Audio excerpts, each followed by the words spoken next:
Hello and welcome to Enchantment of Eternity's live discussion, House of the Dragon, Season 2, Episode 7, The Red Sowing. I'm here joined by royalty and a fellow bastard to cover this great episode. And first, the Royal Queen, Alyssa, thanks so much for joining.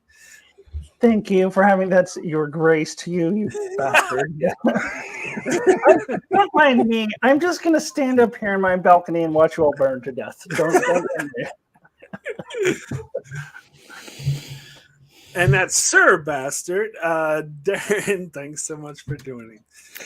Yes, feeling all fancy now. Get on top of a dragon and everything suddenly changes. I'm excited to really jump into this one tonight. This is going to be a fun chat. All right. So, overall thoughts on the episode. I thought this episode was amazing. It was one of my favorites of the season, barring the Allison scenes, which were boring. But the rest of it, like the Damon stuff, finally finished the Damon storyline, and I think the boat is ready. They just haven't gotten on it yet. And and a whole Red Sowing with the bastards. That stuff was way better than I thought it would be, because in the books it was just like, this bastard tried and he got his arm ripped off. This one tried and got killed, and this one tried and succeeded. Like, this was like more intense than that. I was really happy with what they did with it. Alyssa, your thoughts on the episode? Yeah, I'm in a lot of agreement with you. I thought that this was an incredible episode. I probably maybe put it slightly behind that or the Rook's Rest episode as my favorite of the season, but it's right in that conversation. Way better than I thought it would be.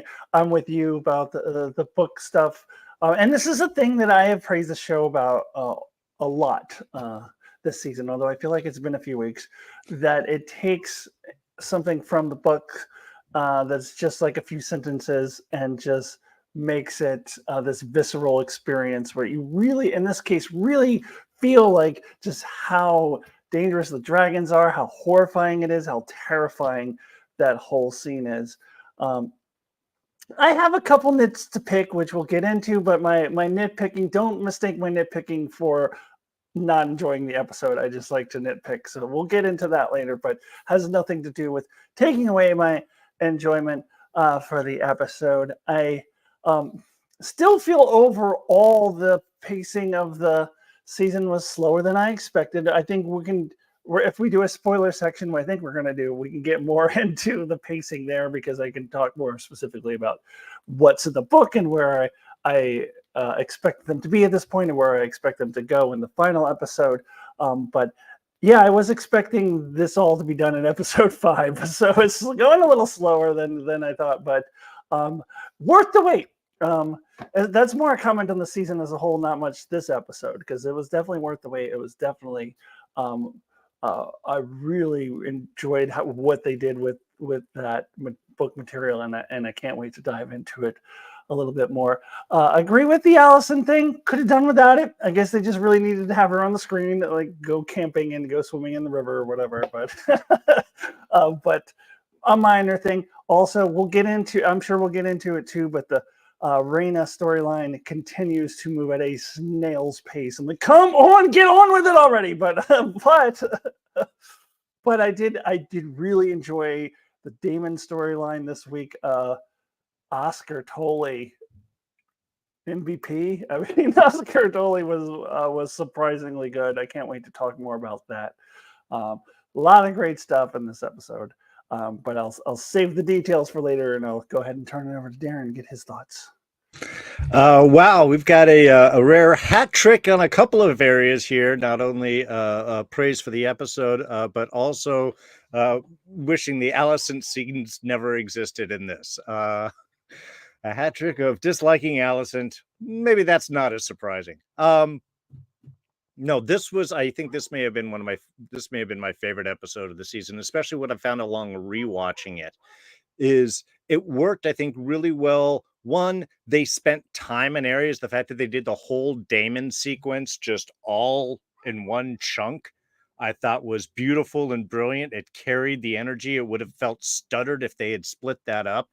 And I think it really wrapped things up all very nicely, especially towards the end when we get the whole bastards. We had that whole long scene of bringing them upstairs and having the chat and bringing down the dragon and all those effects. I think that was great that was all done in one big area. So I think just the structure of the episode worked really well with keeping that moving efficiently and feeling like we got something out of each part. Also, everything really felt very causal in this episode. One thing happened that led to the next, and these people made a choice, and then they went to here, and then these followed up, and this all. It was all very natural and fluid, and I think that really helped. In fact, it was so good. I was even remarking to my wife that it's like, wow, I really feel that I can see an efficient episode framed out in here. I could really see the parts that didn't work. The Alicent, to me, there's one or two other ones which we'll bring up that either didn't need to be there or could have been condensed down a little bit more just to keep things going. That there's a little bit of dwelling in, we like to sit in our emotional moments here sometimes a little bit long. But overall, again, it was so good that I could see the areas that really would, if you shaved this and did this a little bit, it would have been just a really tight, fast moving episode. But what they did have, I think, was really well done. And yeah, like I said, very few parts that I thought didn't need to be there. And most of it, I really enjoyed how it just flowed from one scene to the next and everything linked together real well. So, Darrin, I just had a quick question, and we'll get more into the specifics about the Dragon Riders later, but I just wanted to ask you up top, did you know coming into this episode, like before you watched it, that Ulf and Hugh would be the Dragon Riders, or was it while you were watching the episode you figured it out? Well, I figured Ulf would be just because he had talked so much about the Targaryen, so he was actually the first one that I thought of, like, oh, this is why we met Ulf, because he's going to end up being the rider. Our Hammerman, what's the other character's Hugh. name? Hugh, thank you. Hugh is that? Yeah, Hugh the Hammer. Who is that? I'm sorry. Hugh I did not think of, and it actually, but I loved once he did pop up and they're like, oh, there's a call out. I was like, oh, that's why you're here. So that actually got me excited once that I saw that he shifted over, because I knew that he was going to be badass, and he was for sure. Yeah. I can't wait to see more of him. It was funny seeing Ulf as more of kind of like, oh, well, I got a leg and I got a thing and I'm not really sure. And even how his arc kind of all ended up, it was much more of kind of like surprised to be there more than anything else. So there's some great character setups. Again, if we're forming the Dragon Riders rock band, we're getting an interesting little cast of characters. Yeah. I don't know who's going to play bass, but I'm pretty sure Hugh's doing drums. So yeah, it was kind of, so I was like, I guess I'm 50-50 there on that one. I knew the other one, I just got excited once I saw where they were going. Yeah. Well, I'm sure you knew once you saw. So this is actually one of my nits to pick. It's just a very minor nitpick that, like, it's like, oh, we have two dragons, so only two people can ride it. Here is two characters that we've been developing all season and a bunch of red shirts. Yes. Exactly. Oh, isn't it random barmaid number 3? Isn't going to be the rider? Yeah. I figure by that stage, once you get to that scene, everybody knows who the two dragons are. Yeah. I heard it suggested that maybe they could have had some scenes with one or two of the other characters, maybe not, like build them up super much, but like have seen them in the show before. So it was like, oh, well, maybe it'll be this guy, so it's not that obvious, but whatever. Again, it's just a teeny tiny thing. It's not a big deal. Yeah. But yeah. Yeah, he was the one with the wife and the sick daughter. Yeah, I know. It was sad that spoiler for future discussions. It was sad that the kid had passed away. I was like, oh, but it was also off like screen, yeah. It was like, Oh, but that does add kind of a stakes and weight to this whole thing. Yeah. All right, so let's go ahead and jump into the episode. So let's start with where the last week's episode took off, where Rhaenyra meets up with Adam, and she's very like questioning of like, oh, what's going on, who's this person, what does she want. She comes off kind of hostile, but just this went pretty much exactly how I expected to go. That Adam just immediately knelt before her, and I want to serve you, your grace, like immediately. And I knew that would happen. I knew she was a little suspicious of him at first, but what I found interesting about the scene, beautifully shot by the way, I love the scenery by the ocean, but what I love about the scene is the fact when Rhaenyra started walking closer towards him, Sea Smoke was getting protective of Adam. And I think part of that might have been because she was kind of aggressive in her tone. And I think Sea Smoke didn't like that. And then Cyrax is getting aggressive about Sea Smoke getting aggressive. And so there was like unnecessary tension in the scene. Not that I'm saying it was badly written. I think it makes perfect sense, but unnecessary, not in terms of storytelling, but in terms of the situation, because the two of them are along and they're on the same side. So I thought that was really nicely handled, and the way Adam like just flat out said like I didn't seek this out, it sought me out, but who am I to deny the gods of plans? This is what they want me to do, this is what I'm going to do. And when she asks what he wants, it's like, I just want to be trained as a dragon rider, I just want and to serve you. And then Rhaenyra but then came around pretty shortly saying, I'm glad of it, this is great, you did something that I was tried to do last week and got my head of the King's Guard killed. So yeah, it was a surprise for her. But anyway, Alyssa, we'll start with you on this one. Yeah, definitely agree. This was a beautifully shot scene. I wish it wasn't in the trailer. I don't know. I mean, I knew that they were gonna probably confront each other, but I would have liked to have seen it for the first time watching the episode. Maybe I could just not watch the trailers, but I'm always gonna watch the trailers. But I did. I thought it was beautifully shot.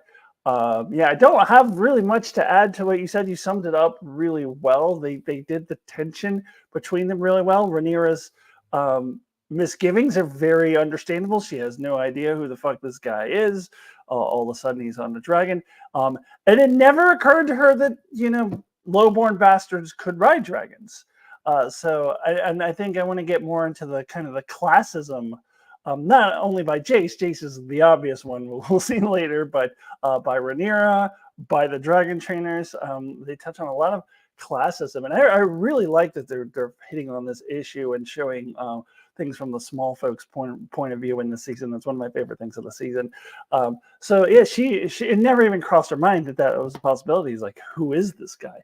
I believe in the last episode that Sir What's His Nuts said, oh, maybe it's a green. Because they couldn't imagine who it would be. So definitely can see why Rhaenyra, from her point of view, would react that way. But I'm glad that she came around pretty quickly to like, oh no, actually, this is actually great news. This is actually pretty good for me.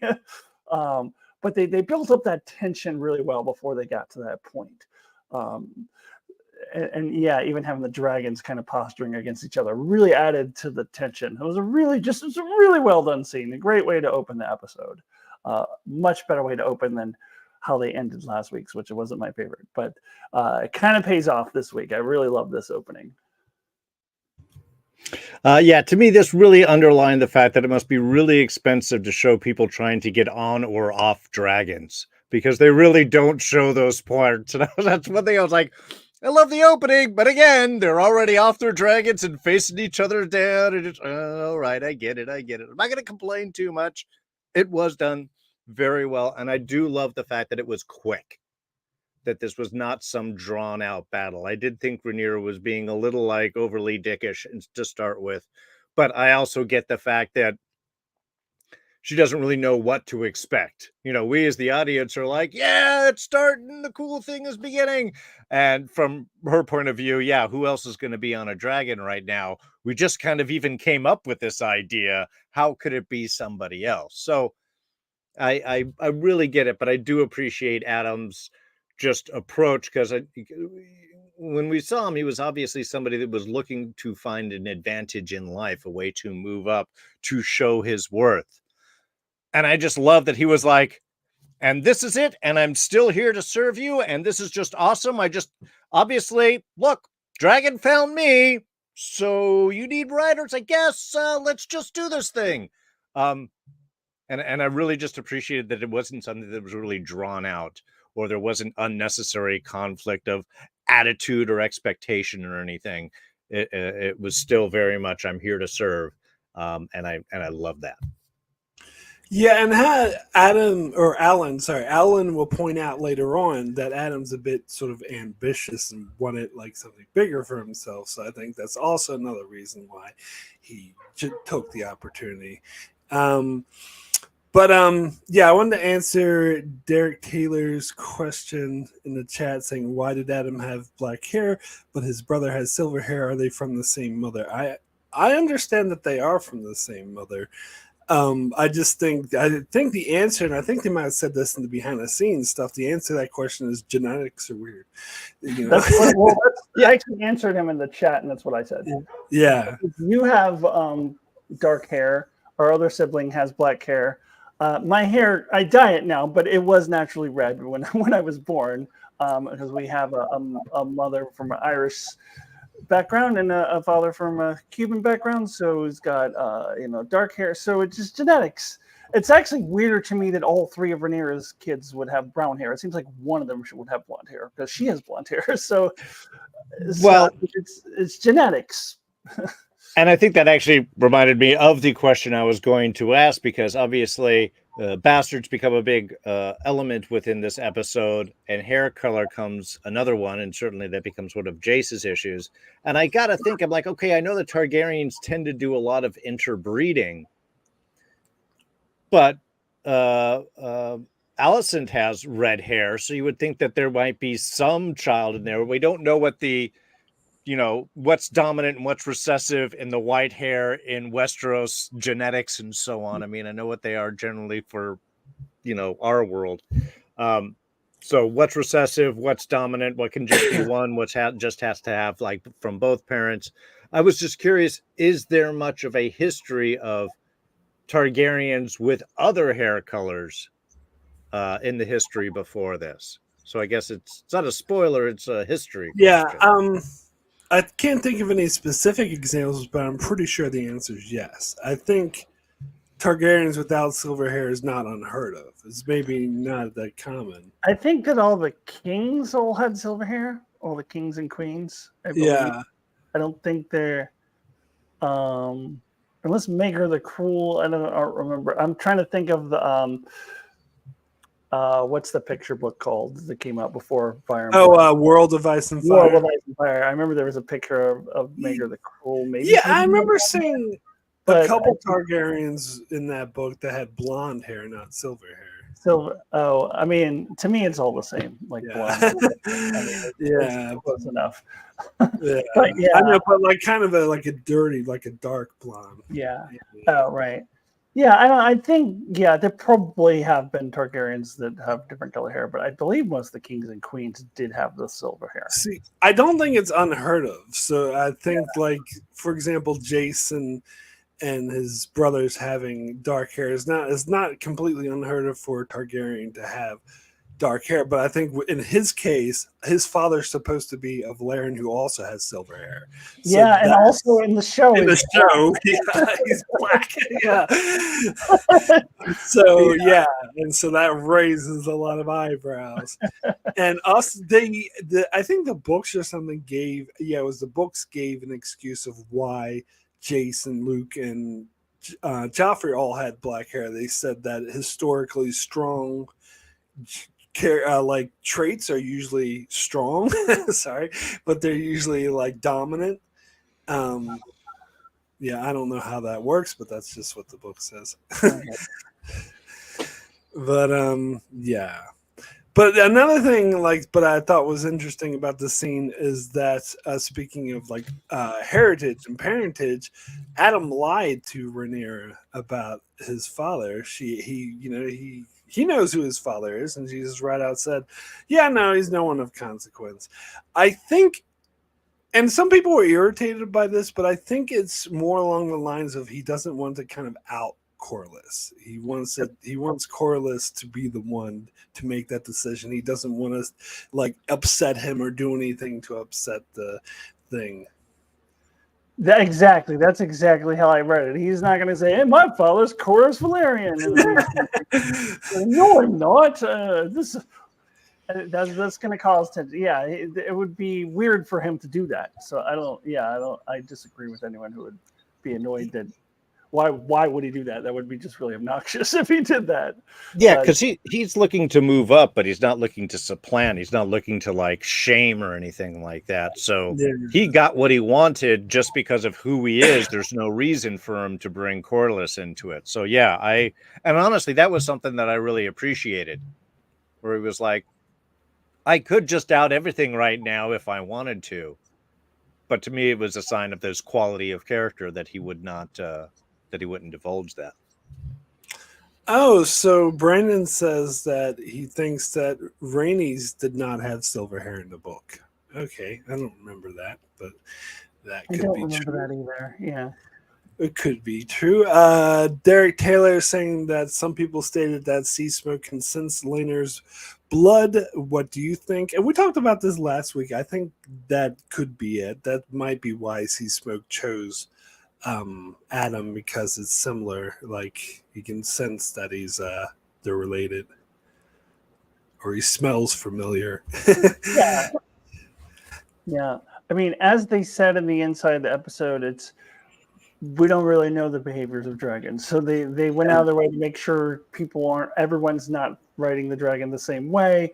That they want to keep it a mystery. No one knows, so that's as good. I think that's a pretty solid guess when it comes to Adam, but it's just one of those things that will never be definitively answered for sure. Yeah, and it could just be he saw him on the beach earlier and was like, "Oh, that guy looks pretty cool." Yeah. There's a soul yearning for adventure. Climb on my back, young man. Let's take a ride. Yeah.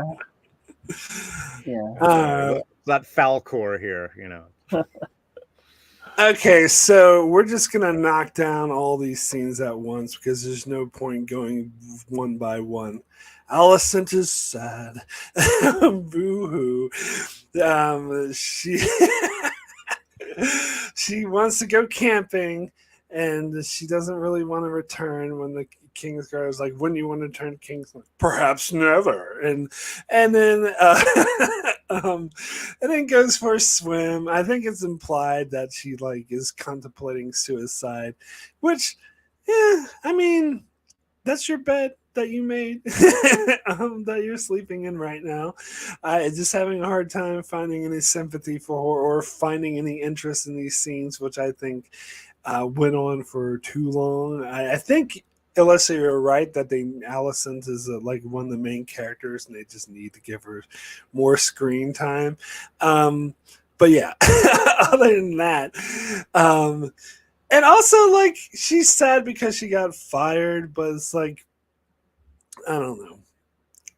Someone else was saying that she was wearing different. She wasn't wearing green anymore. It signifies that she feels free and she doesn't feel constrained to follow her family anymore, that she's actually becoming more like Rhaenyra, that they compared it to Rhaenyra went to that same place where she saw the Harry Potter goat or whatever the fuck that was, the elk that was supposed to be, and saying that she's being just as free as she was back then. But yeah, I don't really care anyway. Alyssa, your thoughts on it?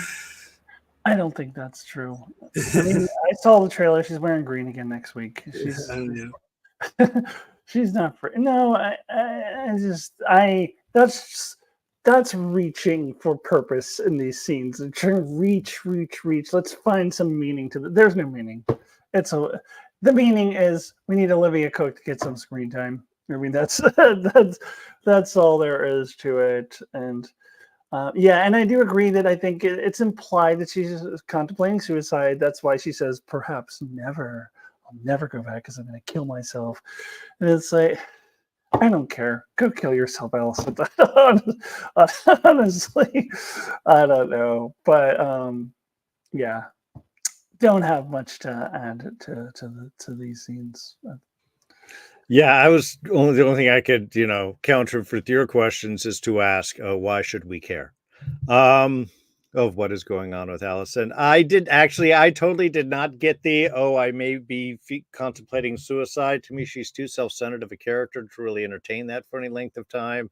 So to me, all I was thinking of was like, so is the city still starving? Because there's like nobody else out in these woods here, and he seemed to hunt pretty well. Are they still locked up? Because is this just the king? It's the king's wood, right? So is it just for the king and nobody else can go in here? Is it reserved for royalty? Because I was just surprised that she had the whole lake to herself. She was wandering playfully and not running into any starved people.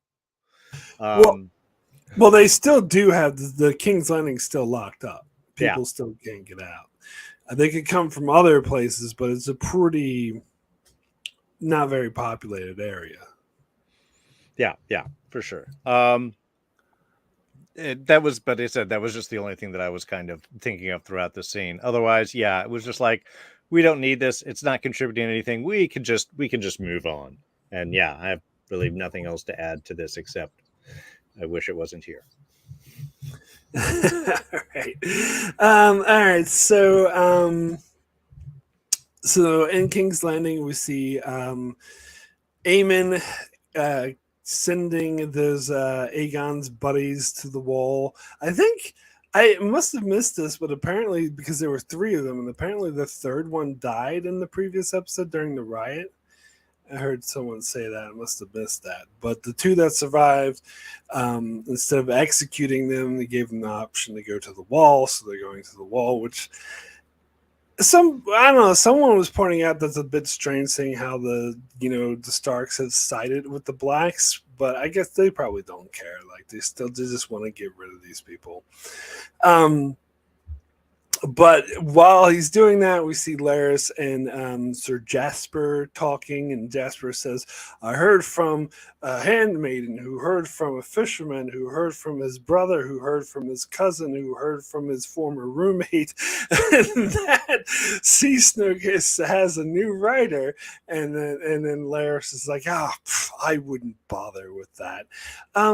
Now, I've heard some theories that perhaps Larys was saying that because he doesn't want to help Aemon. But when I first saw it, I just kind of took it as it was like unreliable. It was like Chinese whispers or something. It's just not something that that is worth talking about. Of course, by the end of the episode, I'm sure they're feeling dumb for not bringing this up. But anyway, Darren, your thoughts on this? This was the other scene in the episode that I thought was totally unnecessary and pointless. I don't care about the guards and whether they're going to the wall or not. I don't need to know any of that. It serves no purpose. It doesn't bring us anywhere. We do have the discussion between Larys and Jasper about the rumors, but honestly, that just happened. They should know this. The road probably shouldn't even be back in port, let alone having gotten through the chain of people to go on. I mean, at least the way the episode's set up is like this is almost like a 24-hour period. And the fact that the writer was just spotted, the Queen's there. The Queen and Adam haven't even gotten back to Dragonstone yet. That's the next scene after this. So this is one of those where I'm like, I don't really see, outside of seeing just a little like political machinations back and forth between Larys and Jasper, this really doesn't serve anything, especially since by end of episode, we have this information. So it was just another one where it was like, okay, maybe there's some interesting character stuff, but there's really nothing of any purpose that happens. The only thing that this could serve is to have an argument in the small council next week between like, did anyone hear this? Oh, well, I didn't hear anything. Well, so and so heard something, but we didn't.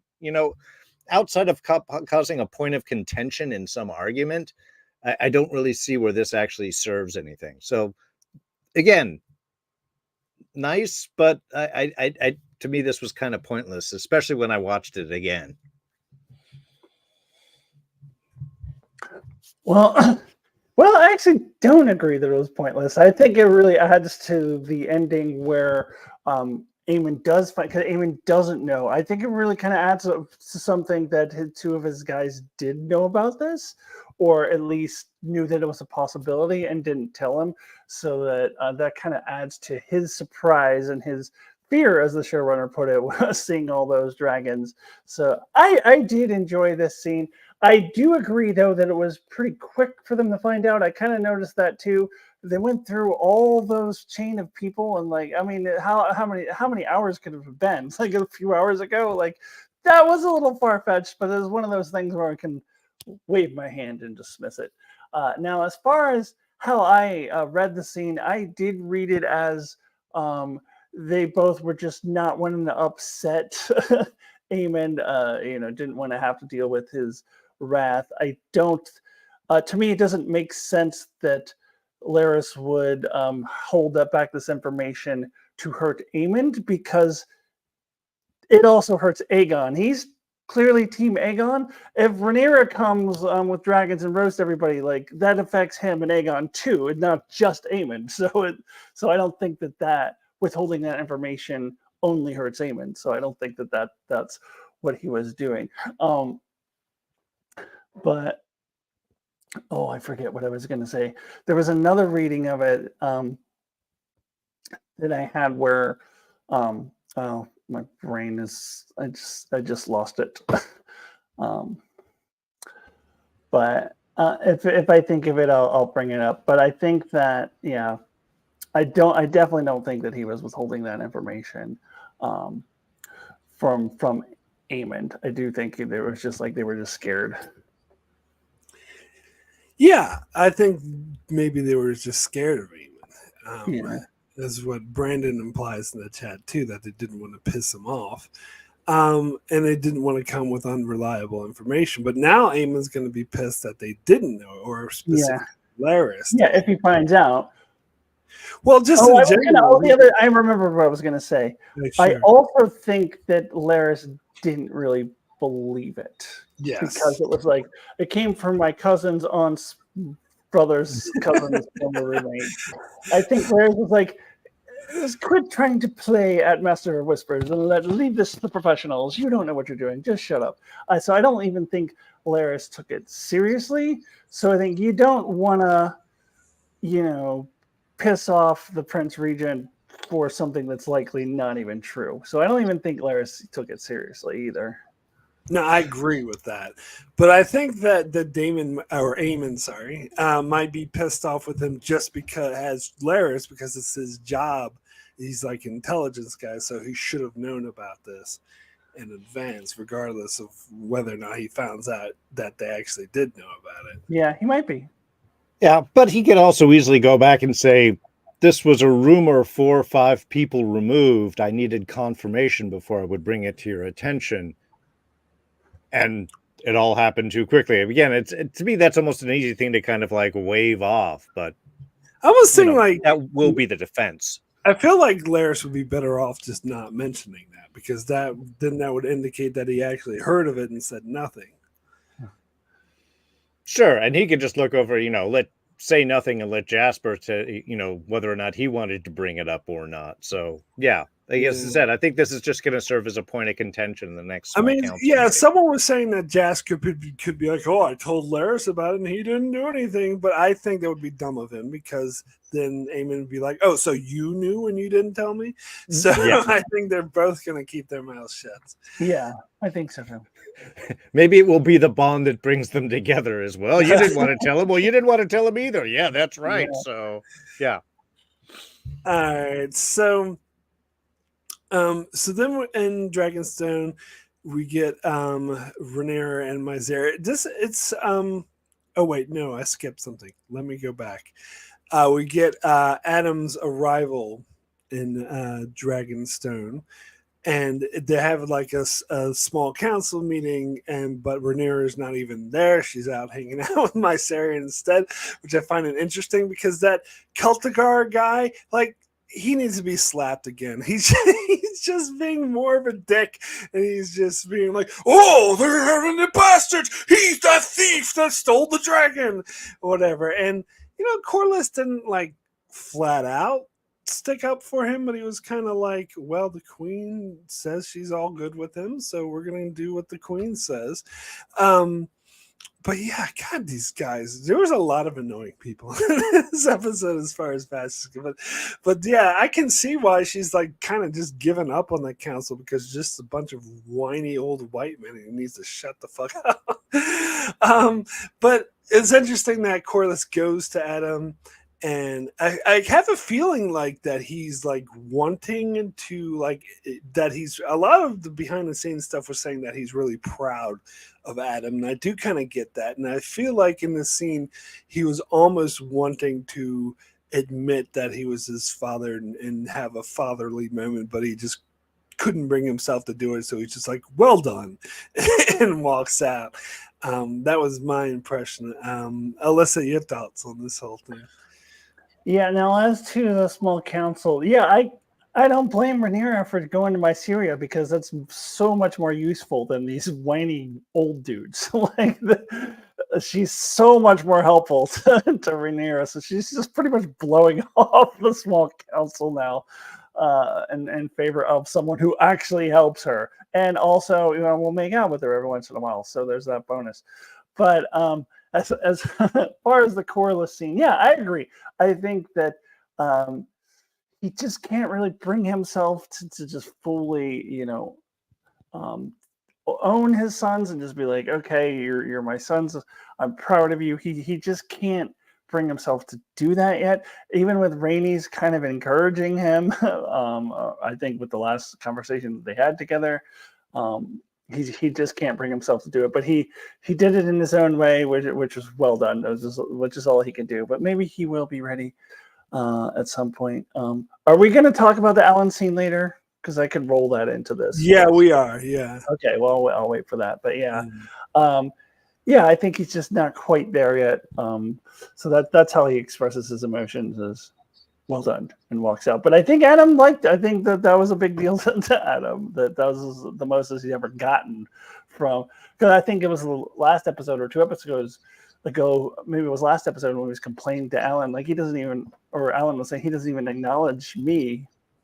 He said to Alan, but he's acknowledging you, and you're not, you're blowing him off. Like, come on, like yeah. Adam was jealous that he was getting any attention from Corlys, and now he's getting something from Corlys. So I think even that little well done was good for him.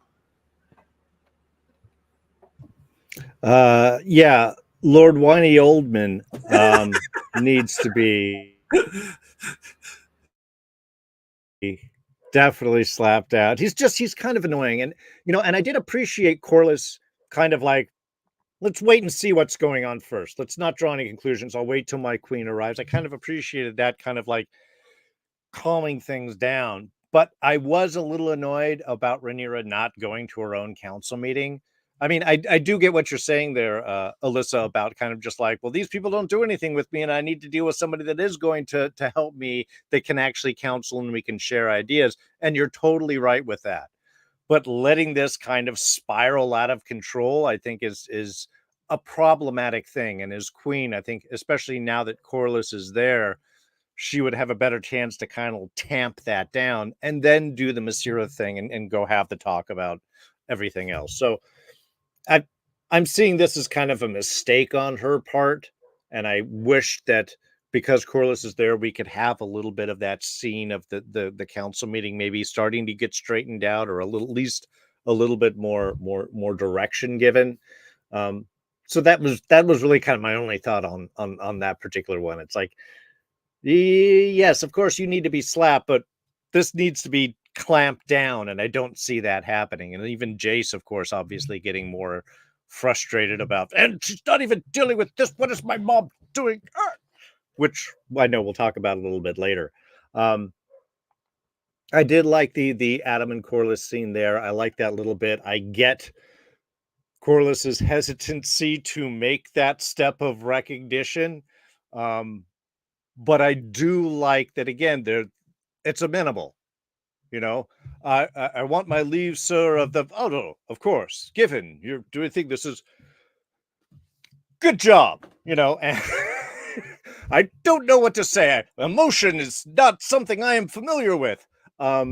So and I kind of appreciated how that especially then how we then have this conversation later on with Alan was, I appreciated. So yeah, again, I like I like the choices most of these characters are making, and I do like that Corliss is in a chance starting to see maybe his argument of blood versus name is not quite what what it should be, and I'm expecting this is going to be an interesting possible turnaround for him.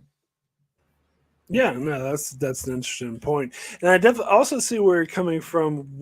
I kind of agree. I was kind of irritated with her for not showing up to the council, especially now that Corliss is there, because he's actually worth listening to, and he'll help sort of control things. And maybe I just think she should have showed up and then slapped that guy again. That's what I think. Daily slaps is what he needs. Yeah, no, I think that she does need to go to the council and take control of it and not hide off with Masseria. But what I'm saying was I don't totally blame her for wanting to go to Masseria. Like, I can understand that urge to want to go to somebody who actually is helpful. But I do agree that it wasn't necessarily the best decision for her. If she's going to be queen and she's going to rule the people, she needs to be able to rule her own small council. So she needs to get control of that situation, and she's still not doing that. I was just saying, I understand why she would make that choice. No, yeah, totally. Oh yeah, totally. Not that it's the right choice. Yeah, I agree. But what I'm saying is Corliss is also helpful too. Well, he hasn't been yet, though. I've been waiting for him to be helpful. I mean, he was in that one little scene that Darrin mentioned, but I don't think he's actually. No, well, he hasn't given her good advice like Mysaria has, but he listens to her and he calms things down, and he's very. So yeah. Also, he is an attractive woman that makes out with her. I'm just saying. Yeah. All right. Well, let's get into that scene with Rhaenyra and Mysaria, because I mentioned last week with their kiss that it was improvised, and so they don't really mention it in this episode. But here's the thing: even though it's not scripted, it changes how the viewer views their conversations and their relationship, because now there's an undertone to their scenes together. So I still think it was worthwhile, and I do think perhaps in season 3 they will write it into the script somehow and follow up on it. I think that's still possible. But yeah, so this was an interesting scene because Rhaenyra, once Adam's the dragon rider, she's like, "Oh, now I got to go back to look for nobles," and Mysaria kind of laughs at it and was like, if you want someone with strong Targaryen blood, I think they took this line right out of the book, like it was Mushroom in the book who said it, something about look under the bed cranes or whatever. Look under the sheets and not the woodpile. It's the sheets and not the woodpile. Yeah, look under the sheets and not the woodpile. Yeah. And so, yeah, it's something that hadn't occurred. It's and this is interesting. It's a different sort of tact than the book took, because the fact that she wouldn't even consider looking the bastards, and because there's a whole sort of prejudice from the lower class. But I like how Mysaria flat out points out, well, the pure, when Rhaenyra was like, "Oh, but pure blood are no more noble. They're trained to be noble and honorable." It's like, well, how honorable are your half brothers that stole your throne and trying to kill you? And whereas the lowborn are actually more devoted, to have more of a reason to support you. And I liked her line that let us raise an army of bastards. Is that what she said? Army of bastards? The battle. Yes, it is. Yeah. Which, and she also brought up her sons, which are tagged in, how she was, a lot of noble lords snickered behind her back and called her names because her sons were technically bastards. And so she realized that there is worth in them, and so decides to do it. So anyway, Alyssa, your thoughts on this scene? Yeah, and this is a different tack than the book, because they kind of just blend it all together with Sir Darkland and there's another Sir, whatever, like all the nobles and all of the bastards just all come together and they don't make a big deal about it. But again, just real quick, one of those old white men who whine a lot, they get killed by a dragon in the books. I kind of wish they did that. Yeah. It's not the guy who got slapped. It's a different guy. Yeah, different guy. Yeah. Yeah, he gets killed in the books, but it looks like they skipped over that because they only did Sir Darkland. But yeah, so it was just kind of all mixed together, and here they like separated out. Whereas first we're like, oh, well, let's look for people with the Targaryen blood, only in the nobles, which I really like. Again, it speaks to what I was talking about earlier, how they're really showing us the classism of our heroes, basically. And I don't really feel like Game of Thrones ever delved into this to this level. I mean, they touched on it a little bit, but I feel like this show is diving more deeply into, yeah, these are heroes. These are the people we're rooting for, but they're, kind of rich snobs. I mean, they're kind of spoiled rich snobs who don't know how to see from the point of view of the little people, the small folk, which is why Mysaria, at least right now, is very, very helpful for Rhaenyra, because she's able to show her that perspective, get into that point of view that Rhaenyra is not able to do on her own. But at the same time, Rhaenyra still has this classist nature about her, that she still thinks of the lowborn as beneath her. And we'll get to the dragon pit scene later, but that continues, where she clearly does not think very highly of them, even if she is generally a good person, at least the way the show portrays her, but still thinks of the lowborn as beneath her.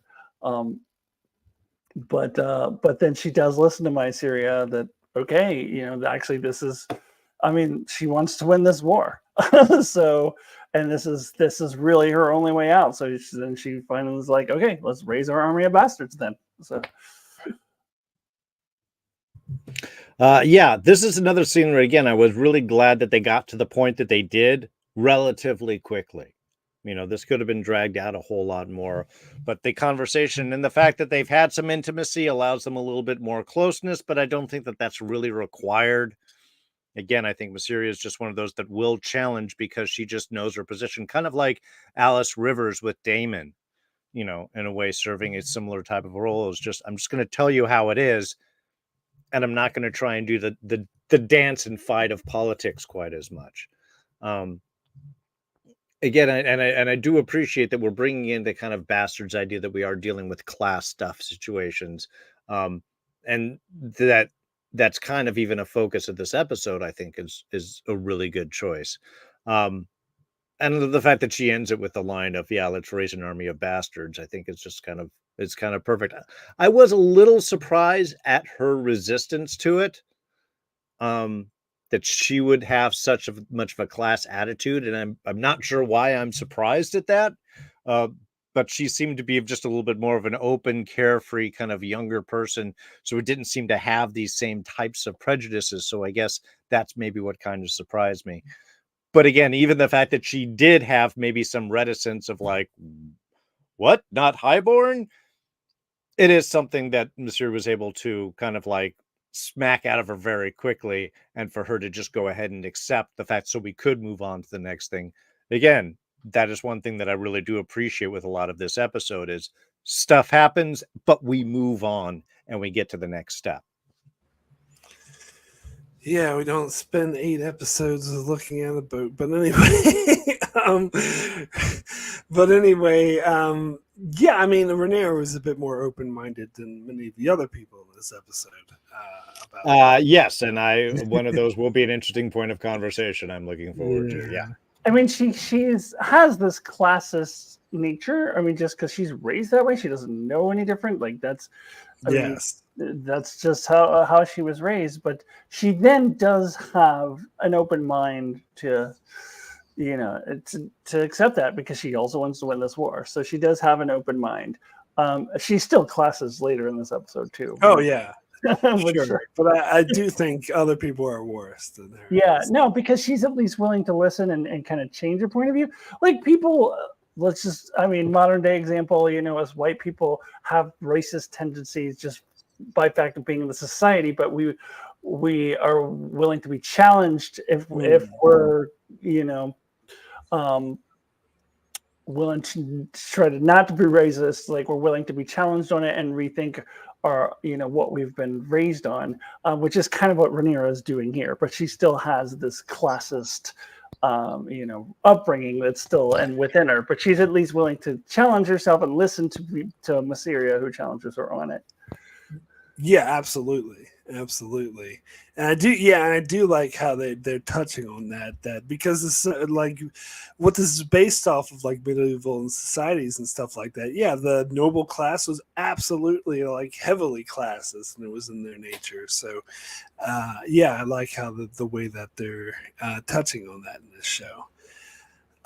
So let's go over to Daemon, where his storyline finally goes somewhere this episode, which is really great because we get Oscar Tully shows up just as he planned, and he's like being all arrogant about, oh yes, so come out, you're gonna declare for us, right? And Oscar's like, whoa, well, you kind of fucked things up here, didn't you? You really made a mess of things. And he's like, well, whose side are you on? It's like, well, no, we made an oath to support Rhaenyra, so that's what we're gonna do. So Daemon comes out to the River Lords being all arrogant. It's like, your lord says he's gonna support me, so you gotta listen to your lord. But it's interesting because I feel like in some ways Oscar's definitely getting revenge on Daemon for being such a dick to him in the previous episode, where he was just like, oh, well, why don't you kill your grandsire? Well, what the hell use are you to me? And I also get the impression that he was actually raised to be a lord. Like, he was trained. Like, people make fun of him for being young, but he actually is better at diplomacy than Daemon is. And he proves that in this episode. And he's like very wise and listens to his river lords, and he can see that they're pissed off at what the Blackwoods did, of what Daemon had the Blackwoods do, and he's not just going to ignore that. And so I love it how he calls Daemon a prince, and Daemon gets all pissed off. It's like, king, young boy, watch your tongue. And he just goes up to him, whispers to him, is like, do you want our help or not? Do you want us to join you or not? So he knows he has the upper hand on Daemon. He's like sort of feeding Daemon's own medicine, and Daemon has to eat crow. And I kind of knew where they were going with this, that they were going to force Daemon to kill the Blackwood guy. And, I've heard some people say that Daemon didn't really give a shit, but I think he did. And I think that that's the way Matt Smith played it. I think you could tell he was upset because as one of these reviews I watched compared it to like a mafia boss, that they make a pact with someone, say they're going to protect someone, they stick to their word, and otherwise what good is their word? So I feel like he had, felt like he made a promise to Blackwood to back him, and feels like he's betraying him by cutting off his head, but that's what he needs to do to get all the swords. And so I think he hates that he has to do, but he knows when to eat crow and perhaps not act like an arrogant dick and boss everyone around, and realizing that's not the best way to do it. And so he kind of does learn in this scene. Alyssa, we'll start with you on this one. Yeah, Oscar Tully. I did not think he had that in him at all. Like, I didn't. He really took me by surprise. I was like, "Whoa, look at you! Look at you go!" I think you're right. Unlike Aegon, certain people were trained and raised up to be the lord of their house. He absolutely was. He's put in a really tough position too, because he does want to honor his grandsire's oath that he had made to Viserys and Rhaenyra, and he is clearly is a person of honor and wants to honor that. but he has this issue where people are kind of pissed off at Damon, and the way that he maneuvered that was kind of brilliant.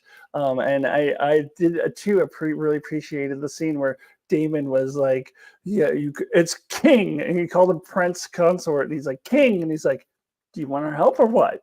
Like, just knowing that he recognized that he's got all the leverage here, and in the end, Damon recognized that too. Like, he's got all the leverage.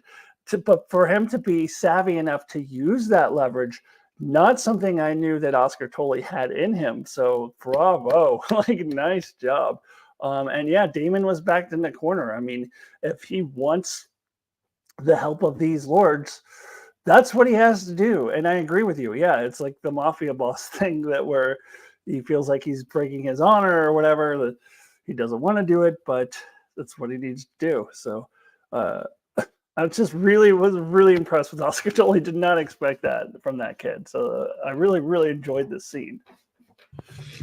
Oh yeah, he definitely pulled out the surprising MVP award for, like, whoa, did not have you in it. Though you're right, it is an interesting comparative to somebody that's been trained for rulership, for being a lord, for having that responsibility, versus those that have obviously not been trained or have been able to skirt it and take the bit. I think that's kind of an interesting comparative that we get with Damon on here, is how much he has wanted leadership, wanted to be king, wanted to be on top. He's always been able to skirt it because he hasn't had to deal with any of that responsibility. He could just take the power and the play that he could get with it, in which is how he is so very similar to Aemond.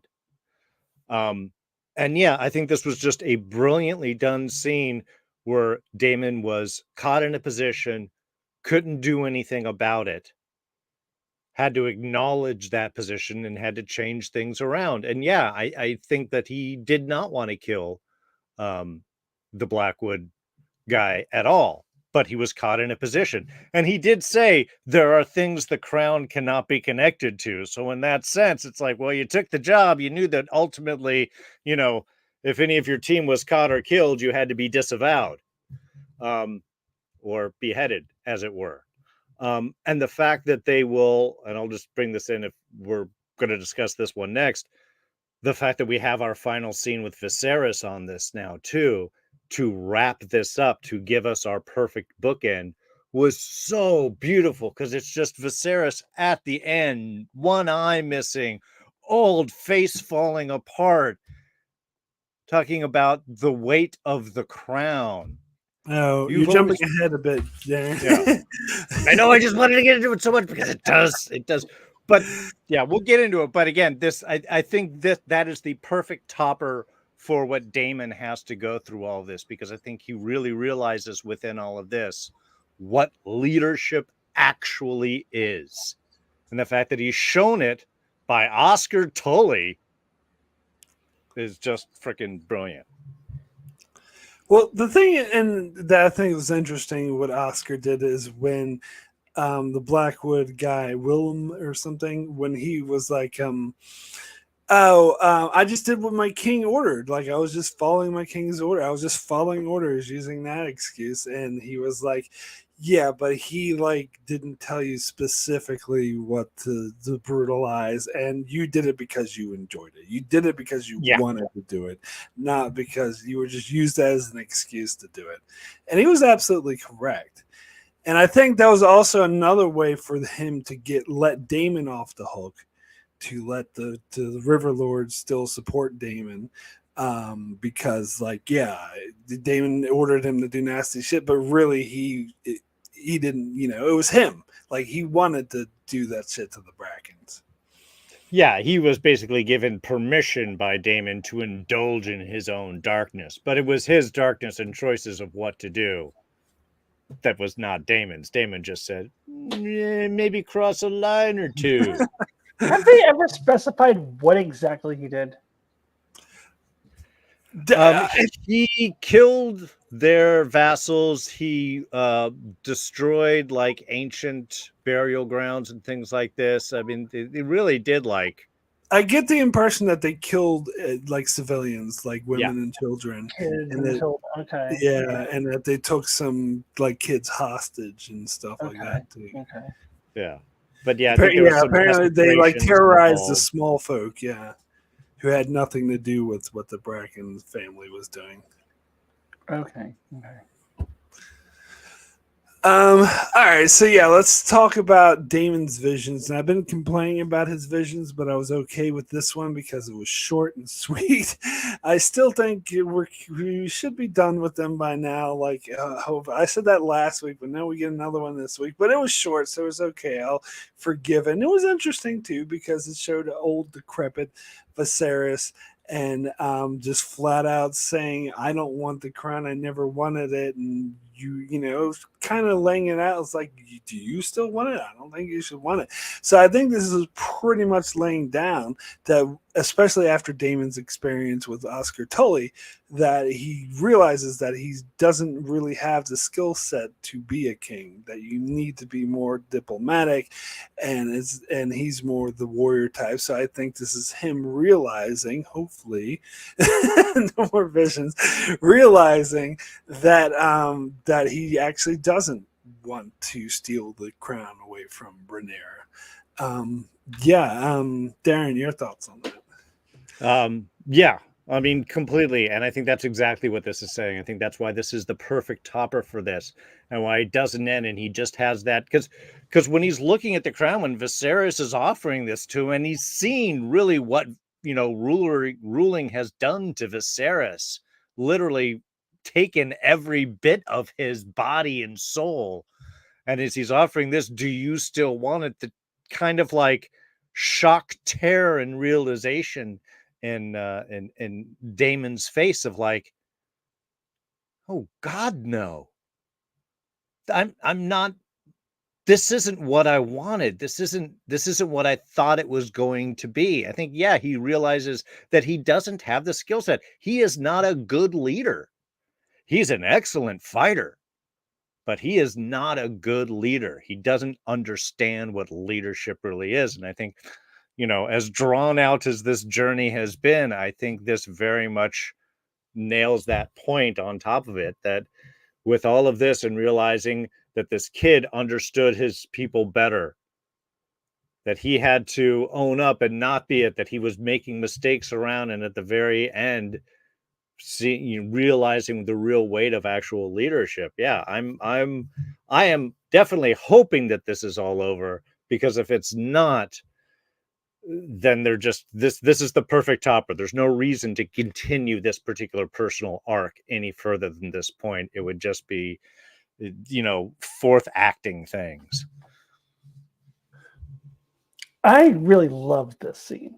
Now, if you want to complain that it was too drawn out, I would take out some of the previous scenes and keep this one. This, I think, was the best one that they've done. Oh yeah, I agree by far. Yeah, I think this was the most important one. I think you could have lost some of the other Viserys scenes and still and been okay, but this one was important.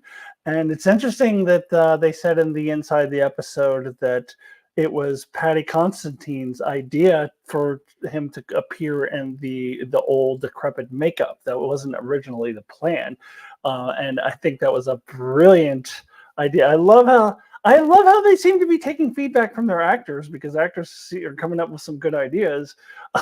So I thought that was absolutely brilliant.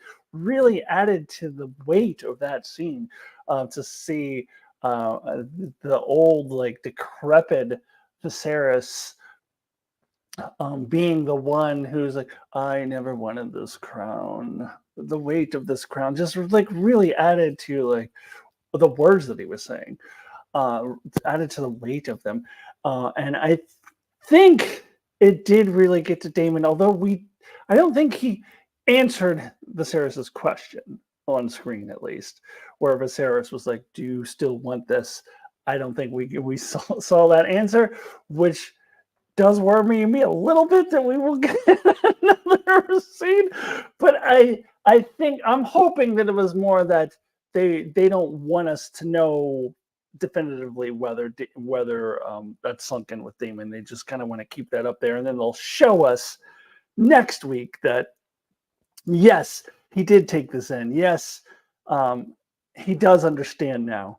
I think that's probably why they kind of left that out there. They like having Damon not answer things on screen. They've done that with him a few times.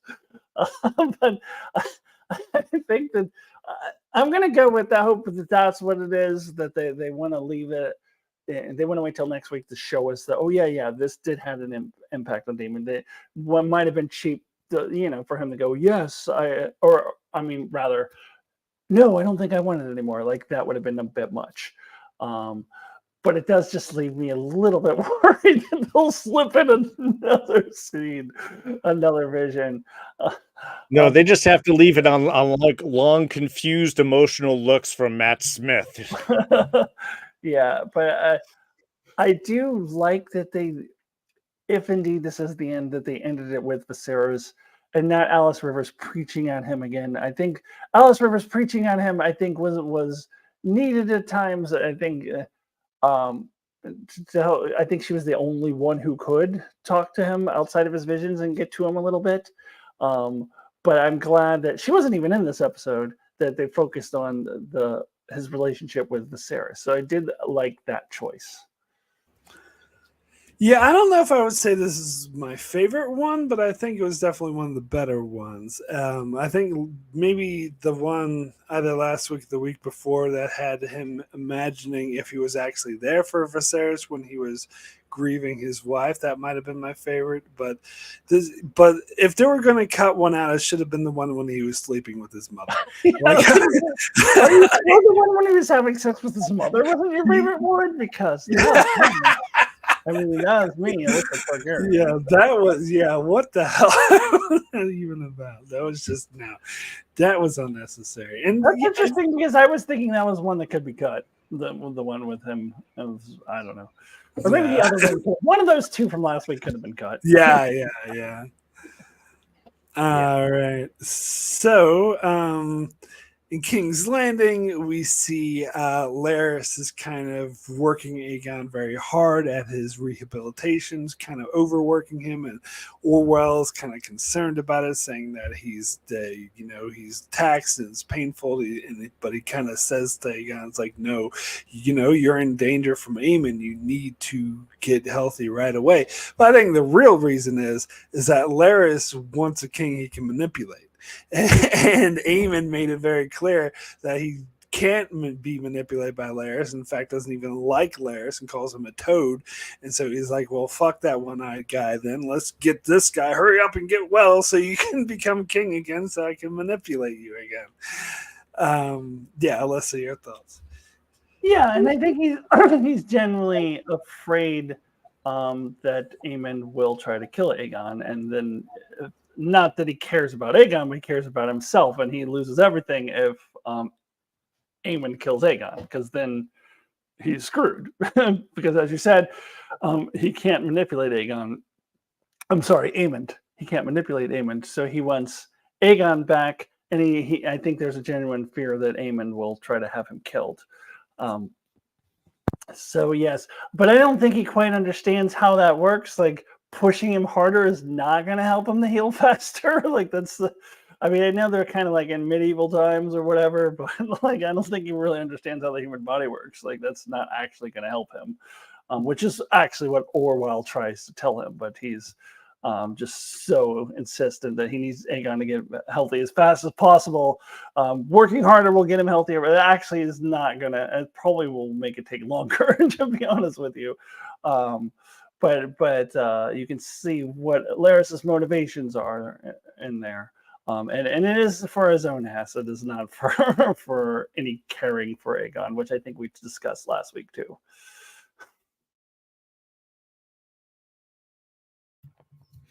I just have to say, Aegon has actually healed pretty well considering the amount of time apparently has passed. I don't know. It's very hard to figure out how much time actually passes in some of these. But the fact that he is moving around at all and can interact in any way, shape, or form, I think is quite impressive all by itself. When you have a psychotic brother, learning how to walk or run or get away in any way, shape, or form is probably a good skill to get good at as quickly as possible. So I do understand the pressure to move this quickly. But yeah, it's not going to just happen because you want it to. And I would expect Aegon to be murdered by his brother at any point. Oh, he just died in his sleep. We don't know what happened. But yeah, I'm not really sure. It'd be interesting to see if Aegon actually tries to step up and be king. I mean, he is conscious at this point. But maybe that's going to have to depend on whether or not Otto Hightower gets back. But yeah, I thought this was a good, straightforward scene. And yeah, Aegon's trying to heal, and Larys is trying to get some protection for himself as quickly as possible. And that's really what the scene told me. Where the hell is Otto Hightower, anyways? I could have used Otto Hightower coming back to King's Landing instead of Alicent swimming in the river. Like, yes, yeah. He's still missing. Yeah, where the hell is he? I genuinely don't know because he never leaves in the book. He's still there in the book. So I don't know where the hell is he. I don't know. That's he'll step up in their hour of need at the end of next episode, and Hightower returns and then is immediately killed. No, I don't know. So then we see Alan over by the boat, which I think is actually ready this time. But Corlys is sort of giving him the orders to go to King's Landing, and so they can collect all the bastards. But it's interesting the conversation that Corlys has with Alan, because he tells him about his brother, and he's a dragon rider. You can tell that he's like shocked, but then he was like, yeah, no, that's the kind of thing that he wants. And it seems like maybe Corlys is asking Alan if he's like interested in becoming a dragon rider, and Alan's like, no way, no, I pass. He's like, I'm of salt and smoke, which is interesting. He uses those exact terms. Salt and sea, sorry, because that is what Bella said in the previous episode. I was like, Driftmark should pass to Salt and Sea. I'm blood and fire. And so, yeah, that's really interesting that he used those terms exactly. I will say in the books, Alan did try to ride a dragon, and he got burned, and like Adam had to come with sea smoke in order to save him. I'm glad they cut that out, and I kind of knew that they were going to cut that out, especially the way they were portraying Alan and how he didn't really have any ambitions or aspirations. Like, yeah, there's no way he's going to try to ride a dragon, so that makes total sense. So anyway, Alyssa, your thoughts on this scene? Yeah, I found it really interesting that he used those same exact words that Bela used too. I just feel like that there's this giant like neon flashing arrow going, your heir, and the Corlys is just kind of ignoring, because Bela, he offered Bela to be the heir, and she said, no, you need Salt and Sea. And then Alan says, I am Salt and Sea. And like, I just feel like it couldn't be any more clear. And Rhaenys also, as I mentioned earlier, before she died, was like, hey, you should take these guys in. You should raise them up. You should accept them. I mean, so all the signs are pointing to, these are your heirs. Now, I'm confused in the ages of them, because in the book, Adam was the elder of the two. And they have not explicitly stated who's older, but Alan seems to be acting as if he's older. Yeah, I think I'll have to go back and watch one of the earlier episodes, but I'm pretty sure that Alan referred to Adam as his younger brother. Okay. So I think they swapped their ages, because Adam is the elder brother in the book, but yeah. You could be right. I don't recall. I think so. Yeah, but maybe they did. But he certainly seems to be acting more like the older brother. So if Corlys were to name one of them his heir, then assuming Alan is the elder in the show, then he would be the one.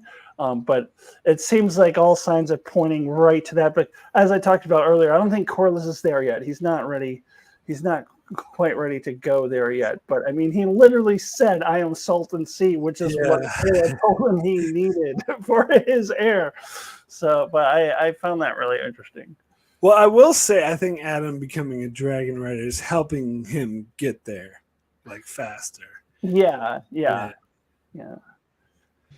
Yeah, I think those are the terms they call foreshadowing there, with the specific vocal reference to "I'm not your heir because your heir should be this," and someone saying, "Hi, I'm this."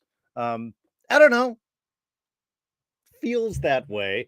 And I do kind of like that idea because it gives each brother something that they want, and it gives Corliss a reason to be proud of both of them. You know, so I do like that idea, and I do think obviously that is the direction that they are going. They are heavily implying it, at least. Um, but again, this is another scene where I appreciated things not being held back. I dislike it when drama is created because people don't talk, because information isn't shared. And this I really enjoyed because he's like, yeah, there's a dragon rider and it's your brother. What do you think about that? Do you want to be a dragon rider? No, I want to be your ship guy. Okay, great. It takes care of all of those questions, but does it in an interesting character driven way. And I do like that we're starting to see there's a little bit more of closeness and recognition happening here. And obviously, we already established that there was trust. So I think this was a perfect scene. It was necessary, and I like how it kind of wrapped things up. And you're right. I am totally glad they didn't try and have him be a dragon rider and have him be burnt and do all this. This is much more efficient, and there's no need for that additional stuff. This tells a better, cleaner story, I think. Yeah, absolutely. Totally agree. All right. So we go to the Vale and we see Reyna leaving with the group. Now this is where I'm confused because is Joffrey going with them? Because We were talking about this last week. yeah, I thought he wasn't just simply because in the book he doesn't go. So I don't. I was always confused. We've talked about yeah. this before, whether Joffrey is supposed to be going, but he wasn't there, right? Yeah, I looked in it. Well, he wasn't on screen. You didn't see him on screen. Okay. He could have I been don't in know. like In the a book, he carriage. does not go with them. He's in the Yeah. Vale in the book. So I don't know if the show is changing that or not. But Yeah, but Reyna also stays in the Vale in the books, and here she's going. well, I mean, it looks like she might be. Well, yeah, but she's meant to go with them, where in the books she wasn't meant to go. Yeah, yeah. Worst security ever. Yeah, I don't know because I feel like they didn't mention, like they never mentioned that, oh, one of you is staying here with me or Joffrey's staying here. They seemed, the way she was talking is like, oh, you're all leaving. So I can't remember if they specifically mentioned that Joffrey was going with them. So I don't know. I'm very confused about this point. Maybe I'll have to go back and watch it. But yeah, so yeah, as soon as, it's funny because Reyna's looking at, Lady Jane, as soon as she shuts the door, she's like, fuck this shit, I'm out of here, and just takes off running after the dragon. So I think we know what she's looking for, following the burned carcasses. But yeah, I think this makes sense for her character because we've seen how upset she was of being sent to babysit the kids, and that she wanted to actually, the adventure that her sister has. She's always been like jealous of not having a dragon, and also kind of like young Aemon used to be, and how like her father never really gave a shit about her and only paid attention to Bella because she had a dragon, so she felt less worth. So it seems like she like sees an opportunity. Oh, there's a dragon up here. Well, fuck it, I'll just go get it. And I think she's willing to risk her life over that. Darren, we'll get your thoughts on this. Yeah, I think all the kids were being sent off. That's what the message that I felt that I got in the last episode. Which was like, oh, we got a letter from so and so, and they will take all of you, even you, as an easy way to just sort of imply that this would be and it makes sense because it gets those kids out of the way. You just get cleaner story being told here in the Vale, I think. Again, very surprised that this kid who is, royal blood, the one being looked after, is just forgotten about as the caravan just moves on down the road. There's no security guard, no one's looking out, just sort of wanders off. Someone's getting in trouble for that, I hope. So I thought that was kind of a little cheap and cheesy as a way to get her to stay in the Vale, because yeah, was implied. I certainly got from last week that, oh, there's a dragon and she doesn't have a dragon. Will these two meet up? So that she ran out and go after us. Yeah, she's obviously going after the dragon, and I hope that she finds it and we have some more cool stuff. I'm definitely looking forward to this. Also, because we're in the Vale, I think we need to stay in the Vale and around the Eyrie for a little bit. I would feel very bad if this was like the only bit that we got here. So I'm kind of excited for the possibilities of where it is. I just had to laugh like, well, how do we get her away from everyone to the dragon? Oh, just have the caravan move on and she just wanders off. Yeah, they don't pay attention to you. Yeah, kids they're crazy. They're always running around. Yeah, okay. But yeah. Alyssa? Yeah, I think they couldn't telegraph where the story is going any more than they are. And I do want to point out that this is not in the book. They are changing her story from the book. She does not ride a wild dragon in the Vale in the book. But it is very clear that that's where her story is going in the show. Every episode, there's at least one or two characters who are like, oh, Reyna, she tried to ride a dragon once and she almost died. Oh, she must be the one who's going to ride a dragon. Like I think Laris and Jasper were saying that earlier in this episode. Like every episode, there's at least one or two characters throughout the episode that bring up, oh, remember Reyna? She doesn't have a dragon. She tried, but she got burned. Bringing it up and like, oh, look at this. Here's this wild dragon. And what's frustrating to me about this is this is going so slow. They're drawing it out. So like it's till they want to, I guess, have the climactic scene in the last episode, but Jesus Christ, like they could have done this all in one episode. It's like they're really dragging this out. And this is I think the one scene other than the Allison scenes that is frustrating to me. And not just because of this episode, but just because the story arc overall just is moving at a snail's pace. We all know where it's going. Has nothing to do with reading the book. You just by watching the show, you can see where it's going because they telegraph it so loudly. That it's just this is like, come on, get her on the damn dragon already. If she doesn't ride that dragon next episode, I'm gonna be pissed. But I believe she will. She will ride the dragon when Hightower arrives back in King's Landing. And the boat is fixed. They're gonna have the boat fixed. On the boat. The boat's never getting fixed. I heard somewhere, I don't know if this is true, but I heard somewhere that George R. Martin was complaining and said like a snide comment about how, well, a dragon would actually never go to the Vale. They just hang around the Dragonstone area. I'm like, who cares? They want a dragon. That's his criticism? Yeah. I saw a video that pointed out, in the book they said that sheep stealer, we're assuming they haven't named the dragon, but we see sheep carcasses, so I'm assuming it's sheep stealer from the book. A very on the nose dragon name. We call it sheep stealer, but in the book it stated that sheep stealer goes to, I think it was something that starts with a W, Windle or Windmark or that was by it was in like the Stormlands, right? In the Stormlands. I saw a video that they were making the case. Actually, if you look at where they are in the Vale, it's really not that much farther than.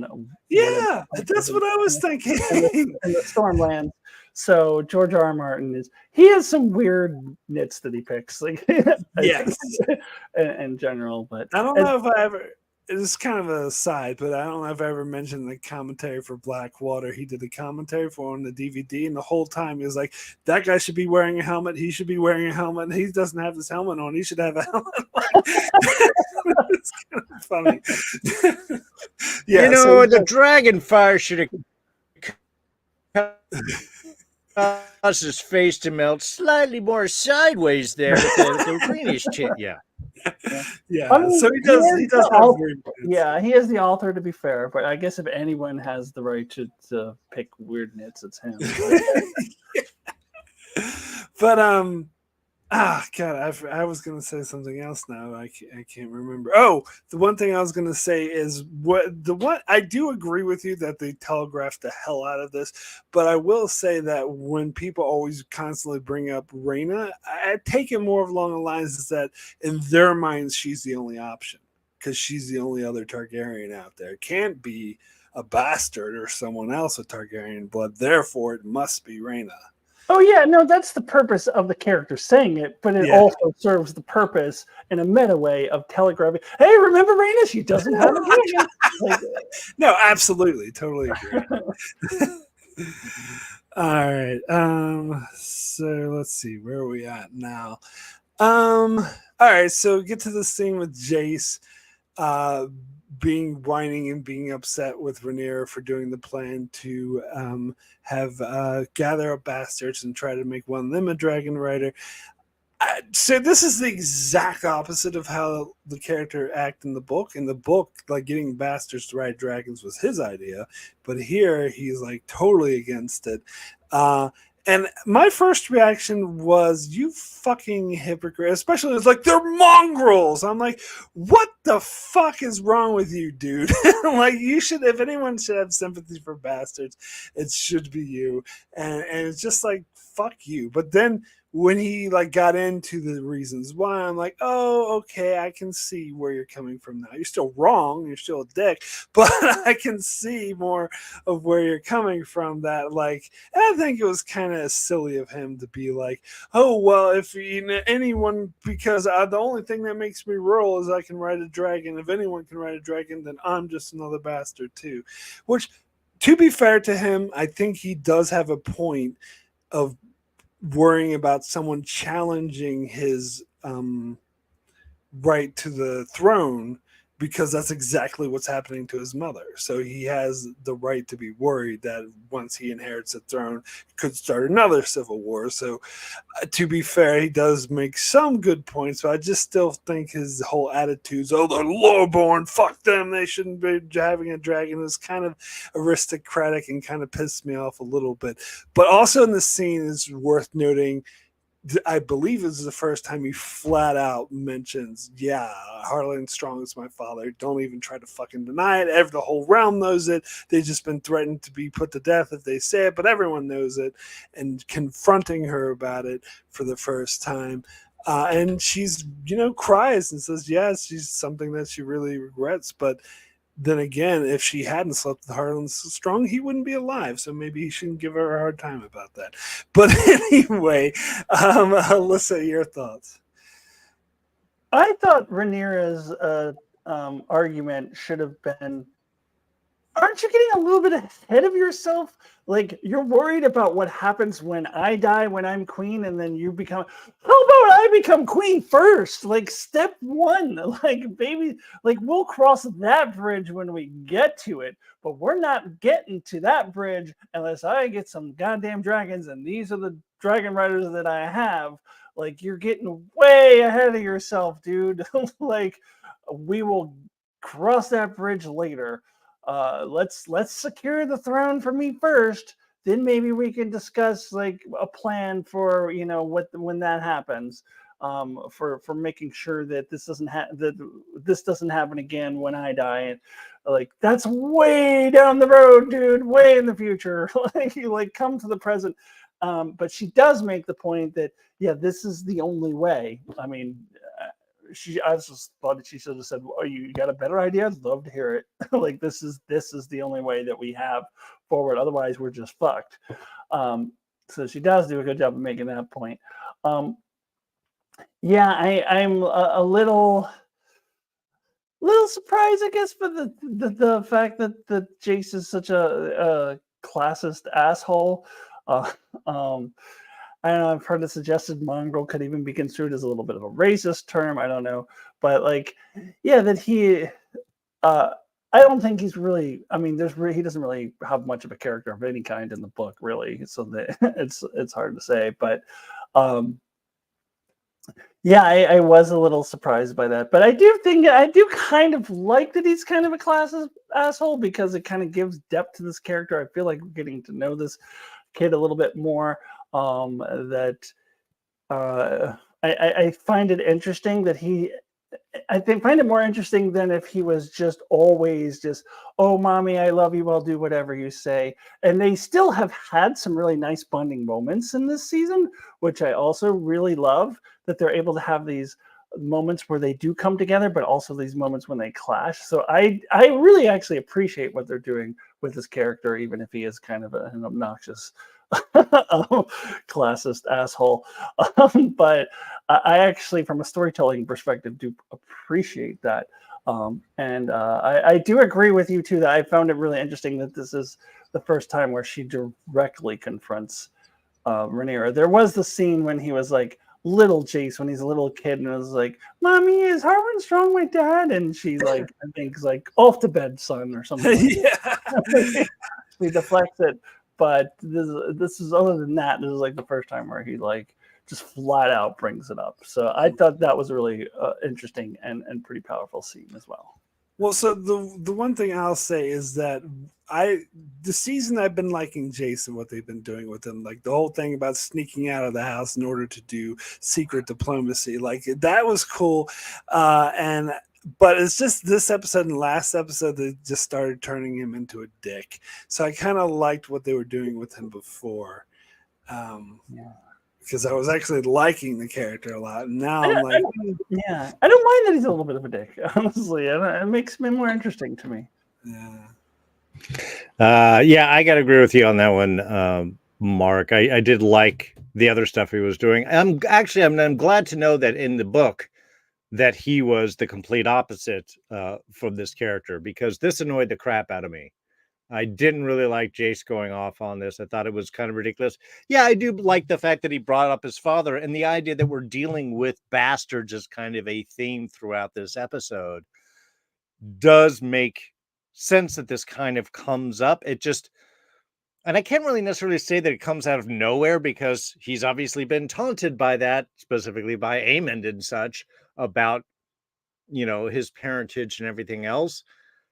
I guess the idea that his identity with a dragon is the big thing, I think kind of came out of nowhere. If there had been some foreshadowing, some projecting little bit where he was just, identified more with his dragon, if that's what makes him who he is, that might have felt a little bit more, but it felt really odd. And you're right. I think because he is in his own way and he knows he is a bastard, this should be something he should be more like, well, yeah, of course, this should in a way connect him more with people. And I think would have been an interesting character bit. The fact that he is still classist, despite his position, is, I guess just too ordinary, because that's sort of what happens when people, I don't care what I actually am, but if you brought me up with money, then I'm a rich person, and people that are poor. So yeah, I guess I didn't really, this just kind of annoyed me. It's in one of those where it was like, even if this was excised, I would have been fine if that wasn't even in the episode here. Again, I get it, because we are kind of dealing with bastards and stuff. I just felt that this was a little clumsy of a scene, and I just, they should have kept it that he was a little bit more supportive, or have just cut this out, personally. Well, I really like this scene. I'm glad it's here, because it shows. I mean, I see where he's coming from. I think he's being a dick, and I think he's absolutely wrong. But I see where he's coming from, because he is highborn. Because there's been this, this understanding that only the highborn, only the true Targaryens can ride dragons. So now, if lowborn can ride dragons now, then that puts him down, and that could potentially put him down in that category. So I absolutely agree with his logic. I still think he's wrong in being a dick, but I see where he's coming from. Oh yeah, no, and I would have been, again, that would have been a fine thing if there had been some setup, or the fact that despite all of the problems and stuff of people snickering behind his back, his ability to ride a dragon, his relationship with his dragon even being a stronger thing, if they had leaned into that even a little bit more, this would have made with his dragon. It's just that he's highborn, and only highborn people can ride dragons, and lowborn people cannot ride dragons. But now that lowborn people can, that could easily make him, oh well, you're lowborn too. You're not Sure. highborn. Like he's not above anyone anymore. Riding the dragon was the only thing that made him above everyone else, and now that's being taken away from him. Sure, no, I totally get that. Just to me, it was like if there were some scenes or sequences that underlined that a little bit more, that was his identifier, it would make more sense why he's suddenly so mad about it here. It just feels like it suddenly comes out of kind of nowhere. Even though I totally get what it is that you're saying. Well, so for me, I like the general. I think the general idea is fine. I just think they needed to tone it down a bit. Like when he was like, "Oh, they're mongrels," I was like, "Shut the fuck up, dude." Yeah, Like, I think they just needed to tone it down a little bit. Like the part where he like confronts Rhaenyra about his father. I love that. Like that was a really good, powerful stuff. So I didn't hate the scene entirely. I just think they needed to just bring it down a little bit. Well, yeah, and that would I disagree, but we could argue about it all that. I totally disagree. I love this scene. All right, fair enough. Fair enough. All right, so okay, so speaking of classist people being assholes. Oh wait, no, not getting there yet. We got a scene before that. Okay, so before that, we go to King's Landing, where we get a cool, fun little montage of them trying to inform all the bastards and telling the city watch. It was like, hey, they're looking for the bastards. And then we get into more detail of Ulf and Hugh. Such a shock that they were the ones that were riding the dragon. But anyway, the thing with Ulf, I kind of like it, to the fact that the only reason why he went was peer pressure. That they were like, Ulf, forcing them to go. And then at first he was like, oh no, my leg kind of hurts a bit. And they're like, what? Why are you doing this? This is your big shot. He's like, I'm not actually sure if I'm Targaryen. And then they kind of guilt him. He was like, what? You were lying to us? We're going to tell everyone you're a fucking liar and you're taking advantage of them. So now you have to go. So I thought that aspect of it was pretty cool. I do think as a whole, though, and especially as far as Ulf and this whole scene goes, I don't think they've realized how dangerous it actually is. They're like, oh, you could be a dragon rider. I don't think they realize the weight of the situation of a big ass fucking dragon that could like eat you in one go standing in front of them. But then we get the Hugh aspect of it, and that he does, I think they do know the severity of that situation, which is why his wife really doesn't want him to go. I don't know. I'm not really a fan of the fact that the girl died off screen in between episodes. I think it would have been, they should have shown it in the previous episode, I think. But whatever. It does give more reason of why he would go, that he's kind of lost hope. And again, I feel like he does have this sort of Walter White-esque pride that he needs to be the breadwinner and he needs to go out and do something, and this is his big shot to make it in the big time, to make crystal meth, become a dragon rider. And so even though his wife doesn't want him to go, he's like, oh, they'll make you a lady. She's like, I don't care, I don't want to be a lady, and I also don't want to be a widower. So they at least are taking it seriously, but he's kind of at the end of his rope. I think the fact that his kid died, he's more willing to risk his life. And it's like, well, if I die, then so be it. Whereas Ulf, I don't think, realizes the peril that he's in. Anyway, Darren, we'll start with you on this one.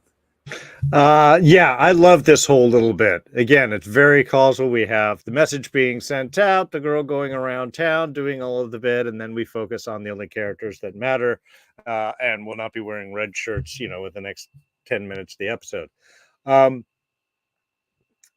It was, I love the bit about Ulf, and it's like, no, I used the story to get around and get beers, and now I gotta go do a thing. No, that's not what this is all about. So I appreciated that a lot. And I thought that, but again, I think it's the kind of realistic idea on this as well, is I don't want to actually try and ride a dragon. That's dangerous, man. That's scary stuff. His friends, yeah, I think totally don't realize the danger, but they're also not the ones going in. I think he's realizing, like, okay, so what happens if this doesn't work out for me? So To me, it's like his friends don't realize danger at all. He's kind of have an indication that this may not be the best idea. But yeah, definitely when we get to Hugh, he has the real weight of it. Plus his whole background story and that his mom was like Daemon and Viserys's sister, half sister, or whatever. I think is sort of what they implied, or was it the mom? Aunt. Okay. Their aunt. And so I've watched some videos that said in lore there's a character, I think it was Sarah Targaryen or something like that, who was one of Jaehaerys's daughters who went and slept around, and so he kind of exiled her, he wanted to make her a silent sister. And so she, which is like a nun basically, and so she left, ran away, went to Essos, and became a lady of the night, and ended up owning a brothel. So I think some people are speculating that is Hugh's mother, and that he was raised in Essos, but was ashamed of her, and so went back to King's Landing. Sure. Okay. That's not the story he tells in the show. That might be like book speculation. Well, he's not that specific, but it matches the character from the book. I mean, it's his mom is a lady. His mother is a lady of the night. At least his understanding of it is his mother is a bastard. So I guess. Well, that's not what I got from him saying. No, because he seemed to imply that his mother was a full-blooded Targaryen. No, I got that. Well, that her brother was the father, which would be, I believe, Baelor would be the father of Viserys and Daemon. I just got the impression from his story that he had strong Targaryen blood. So yeah, I got it. Well, I mean, it was implied that she was the sister of. So she's the aunt of Viserys and Daemon. She's the sister of, I believe, Baelor is the father of Viserys and Daemon in the book. She's his sister. I guess the whole time I'm reading it as she's the bastard sister of Baelor. But see, I think it could fit to you're right, it's not mentioned in the show, but I think the Sarah Targaryen story would fit. And so I think that's why people mentioned it. Okay, it could. Yeah, it could. Yeah, I guess I was reading it the whole time as if she was Baelor's bastard sister, but I guess it could be. It could go either way. Sure. Anyway, sorry, Darren. Yeah. No. Correct. Again, I just thought that it was kind of a more of a serious tale where we have Ulf, which is more of a comedy of errors type kind of indication. We have a little bit more of a serious edge going on here. I guess this is HBO continuing their House of the Dragon theme of doing so many things off camera. Getting on dragons, getting off dragons, babies dying, all these things. We do this all off camera. We talk about it later. We just want to focus on the scene. So yeah, that was. I do like the appreciable weight that's added on to this. But you're right. Throughout all this, while we get these stories of the more comical, the more serious, why are people making these choices? Because of peer pressure, because they have nothing else to lose. I mean, it just kind of underlines what I do appreciate, and certainly they do on the following sequence, is maintaining the idea of the danger that's involved in these choices. The danger of the dragons. And I think that's something that the episode ultimately does really well to underline. Yeah. Again, I'm really appreciating how they're showing the perspective of the small folk.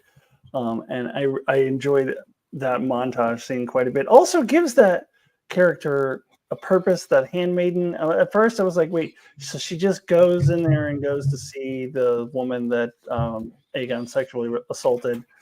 Like, what is happening? What's the point of her? But now they really make it clear like what she's doing there. She's kind of planted there for Rhaenyra, mixing herself amongst the small folk and going around and passing along. I really appreciated that montage. And I love how they're showing the contrast between Ulf and Hugh. with this sequence, and then later we'll see how they each get a dragon. Very, very different. But the way that they come to get or make the decision to go is very, very different. Ulf is everything's just very lighthearted and fun, and then with Hugh it's just very, very serious. So I love how they put these two scenes back to back and show that contrast. Yeah, and Ulf gets peer pressure. It's the dude from Our Flag Means Death. Yes, it's the black guy. He's from Our Flag Means Death. He has some lines, but they're peer pressuring him. And like I just imagine like Ulf is just drinking the whole time and just getting wasted, and he's gonna wake up next to the dragon and be like, "What the fuck happened when what did I do when I got drunk last night? Oh my god!" Like, what? The dragon's like stuck left over. It's like, but yeah, I like that contrast. But I do agree he doesn't. I don't think he or his friends really understand the gravity of their situation. I think they're just drunks who are just like having fun and not really realizing where Hugh does. And I 100% agree. I was annoyed that they killed the daughter off screen. I bet there's a deleted scene somewhere that maybe will be released later. I bet there's a deleted scene because it seems like often when there are scenes that are left out, we're like, why was that left out? Sometimes they're deleted scenes. So it's a weird thing to just have it mentioned in a throwaway line, especially because of the impact that it has on those characters that they do want us to follow. They do want us to, they want us to invest in this character. I think that level of a scene, that powerful scene, should have been there. Even if we don't actually see the daughter die, at least see when it happens. See Hugh telling his wife or his wife telling him, vice versa, as it happens, rather than some throwaway line. Oh yeah, she's dead now. So I do agree with that. But that aside, I did like how this really shows that Hugh has really nothing to live for. I think it's for him, it's all or nothing. Like it's either he's gonna go and he's gonna ride this dragon and he's gonna, make his wife a lady, or he's just gonna die. And I think he understands it's more likely he's gonna die, and I feel like he's pretty okay with that. I think with his daughter dying, I think he's feeling less, like there's more for him to live for. And we'll see when we get to that scene later. I think he very much thinks he's going to die and is ready to die. So I think he is a man with a death wish, which makes it why they should have showed his daughter dying, because that would really give him that motivation. But whatever. I mean, yeah, like maybe get rid of some of the Alicent scenes. Yeah, or you could show it last week, cut off one of those Viserys scenes or whatever. Yes. They could have made time. They could have made time. Yeah. No, for sure. All right, so now we'll go to another scene with another more classic aristocratic assholes, the dragon tamers or whatever they're called. I was like, yeah, when they're the whole time, I was like, yeah, fuck these guys. They're like, oh, first you had an Andal and do this, and now you're having these lowborn, but oh, I want no part of it. I quit. And I feel like though part of the reason why things go as bad as they do is because they weren't there. And so I think it does make a difference that they made things worse. And so I wonder if they're like gone for good. Because I don't even know if these guys were even in the book, but if they were, they definitely they weren't. Not that I remember. I don't remember being mentioned. Yeah. So so it was just like when they were all like whining about it, I was like, yeah, fuck these guys. But anyway, Darrin, your thoughts on that? No. I was glad to see him go. That's why they weren't mentioned in the book. They don't even talk about him anymore. We never hear of these guys again. It's the end of their order. And again, it's more of that underlying of the class issues, the bastard issue, and so on. That's constantly kind of underlined throughout this episode. And it does put them in kind of an interesting position of, and I think even Rhaenyra mentions it later on, is, we don't really know what we're doing right here. I'm just going to sort of try it out. "Oh, you guys go walk up and say hi. Try to pet the dragon." I know we haven't gotten to that part yet, but that's the reason why we make choices like this, because we're dealing with uh, uh, uh, not knowing any of the real specifics. That's what the dragon, there's dragon keepers, I think Brandon mentions here in the chat, um, going. Um, but it also, I think it kind of gives an interesting feel to the rest of the bit when she's talking with everyone and they end up going downstairs, and the whole thing that sort of comes out after that is fine. We are stepping from tradition. So let's enter into this as kind of eyes open, not really knowing what we're doing, and we are all taking chances. I think ultimately that's kind of what this does help serve, is the we're trying to figure it out, folks. And that really carries, I think, throughout the rest of this whole sequence.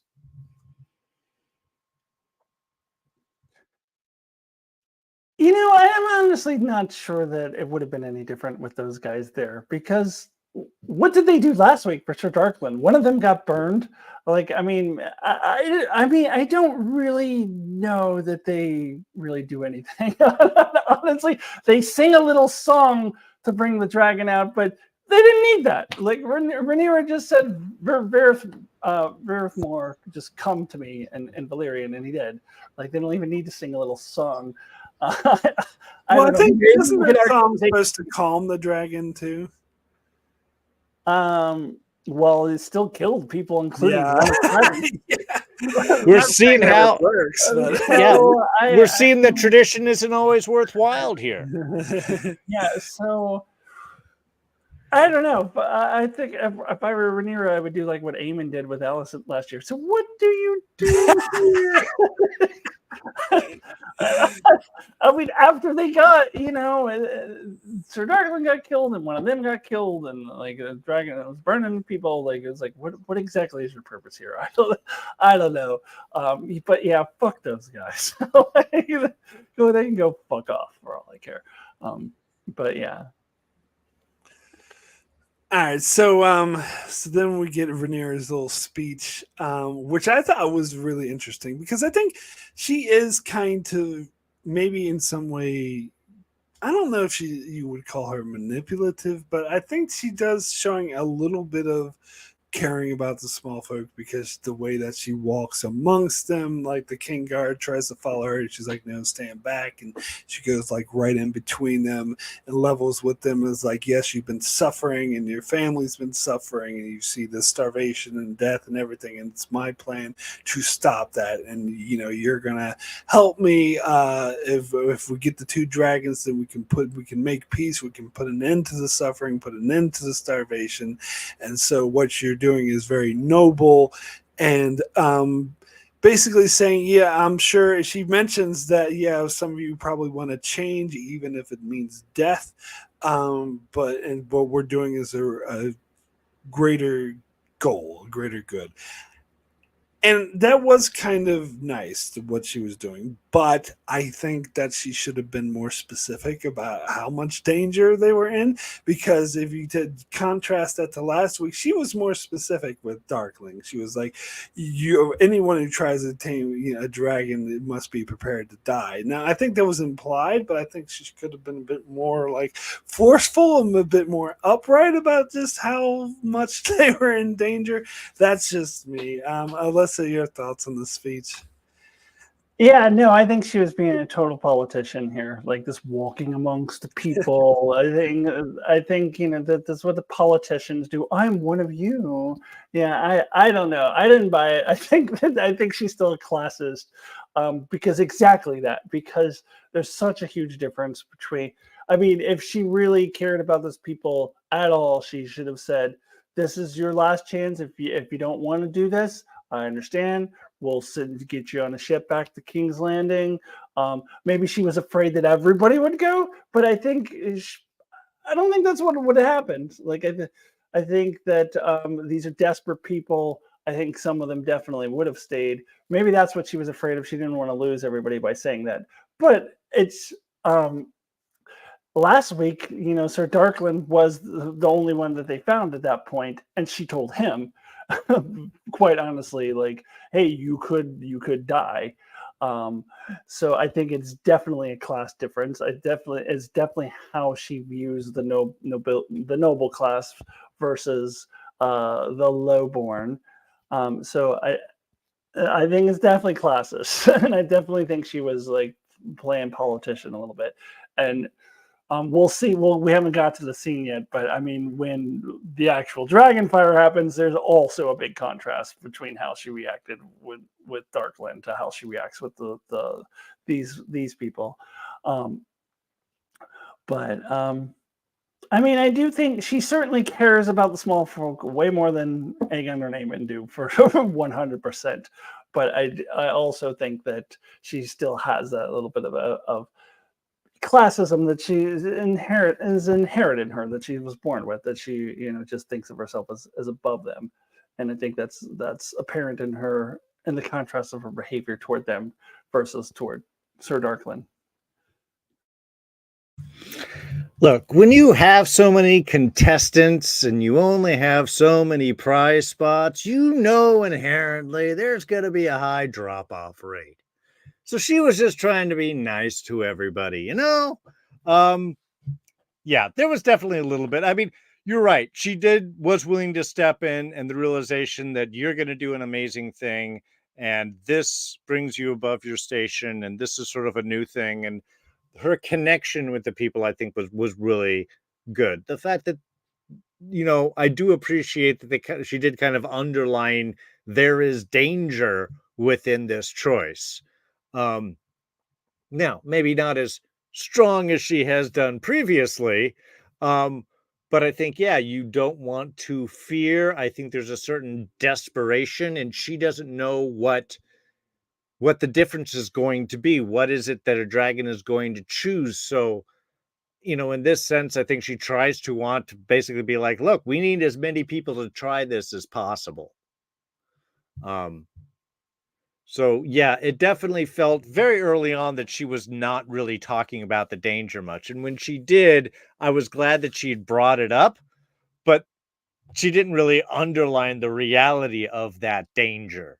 But I think there was probably a point of desperation with that, of kind of like, we need to get this going. So we kind of probably need as many people to give this a shot. And how do we even give this a shot with all of these people? Let's just go down and find out. It's almost like she's making it up as she's going along, which she definitely is, because again, the dragon keepers have left, and that's why we don't talk about them, those bastards.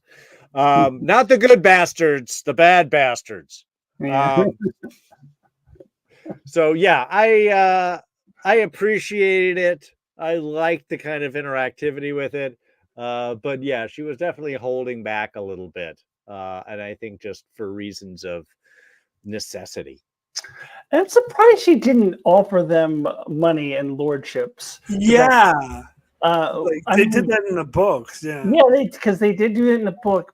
But Hugh seems to get that impression because he tells his wife, you're going to be a lady. But I would have liked to hear her actually say that.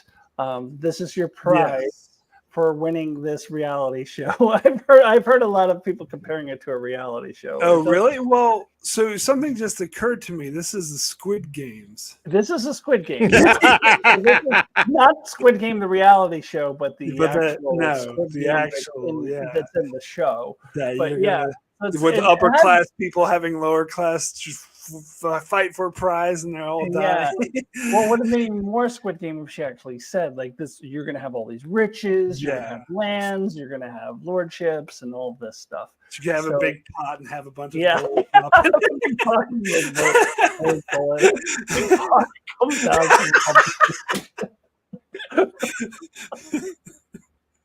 That's what you would have had to have underlined for those of you that survive, for those of you that get a dragon. Now, I'm not telling you how many dragons we are. We're just going to talk about the first one.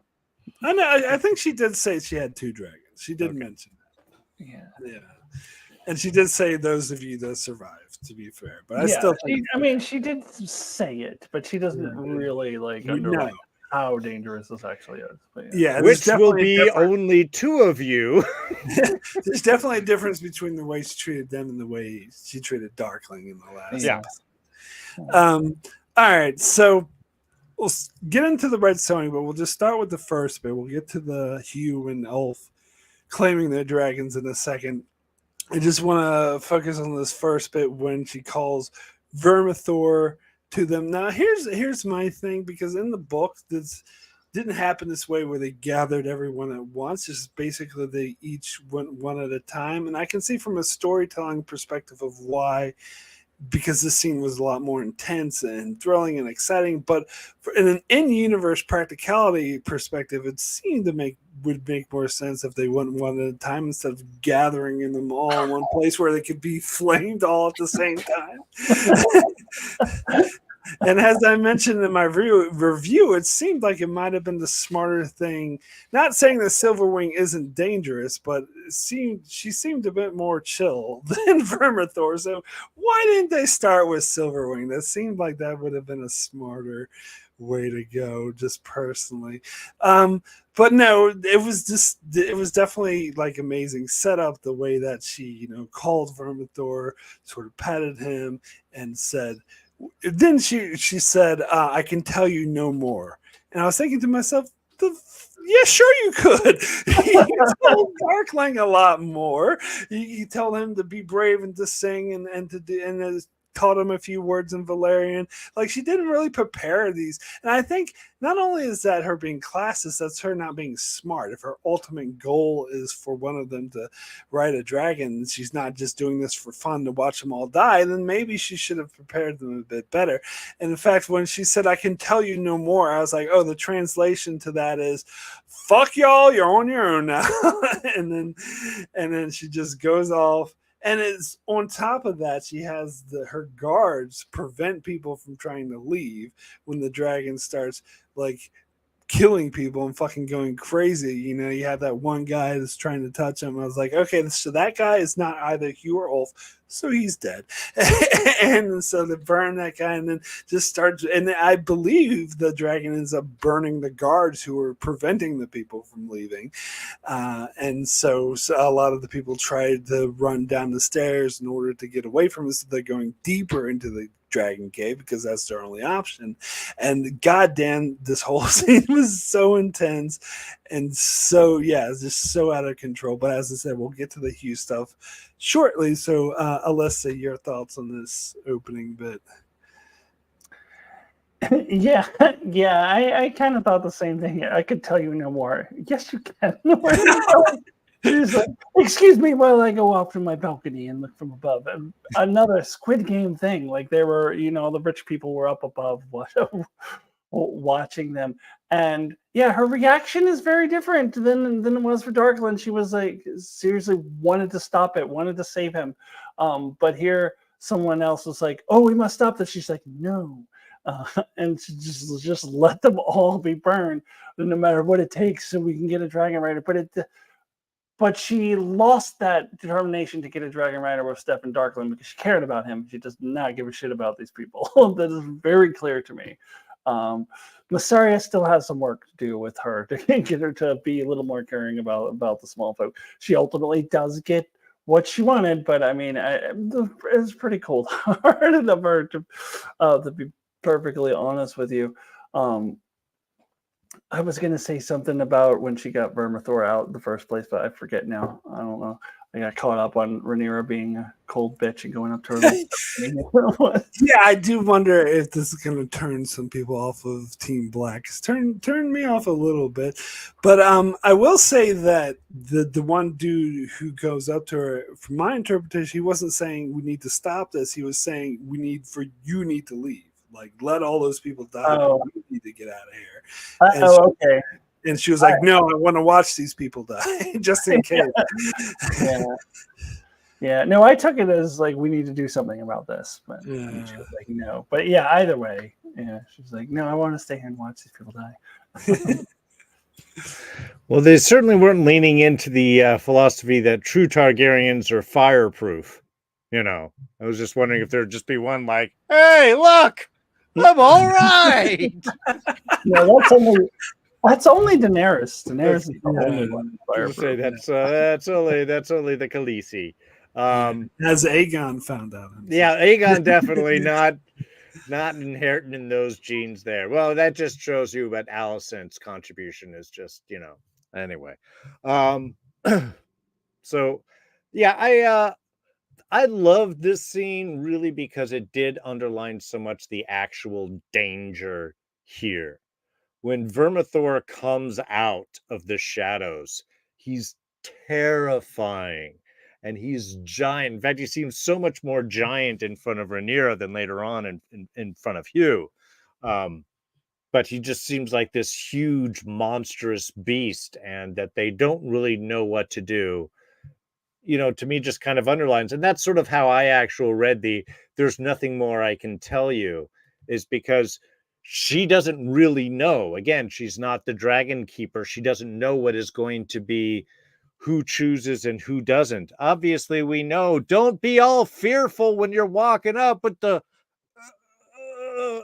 bit with that one guy. I'm just like, look, man, you're not going to make it. You're too scared walking up to the deer. That happened with Darkwind, and that happened with the guy that was in front that I guess maybe was a writer or something in the book or something that had the kind of like damaged eyes and face there.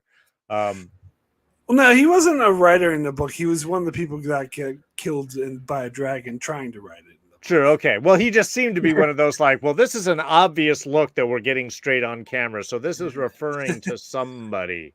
That are just like, this looks like a messed up guy. Let's get him in front. Kind of adds the drama. But I did really like just the danger that was in here, both in the hesitation. Then, of course, once Vermithor starts going like, I'm a little hungry. And just starts barbecuing everyone. It's just it's terrifying, and how much damage the first shots, and you're not going to get away. And I really just love that tension that this ratcheted up. So for want of everything else, to me, that just worked so incredibly well. Imagine having the ability to barbecue your food with your mouth like that. Like, you know what? I could use some barbecued people right now. Roast them. I really tried to do that medium rare. I like a little crispy on the outside, but still with a little ready stuff in the middle. Yeah. There, But I will say, I don't think it across the board that you can't be scared, because both Adam and Ulf were terrified, and I think the dragons still chose them. I definitely think with Vermithor, I think you did have to kind of be a badass for him to get your respect.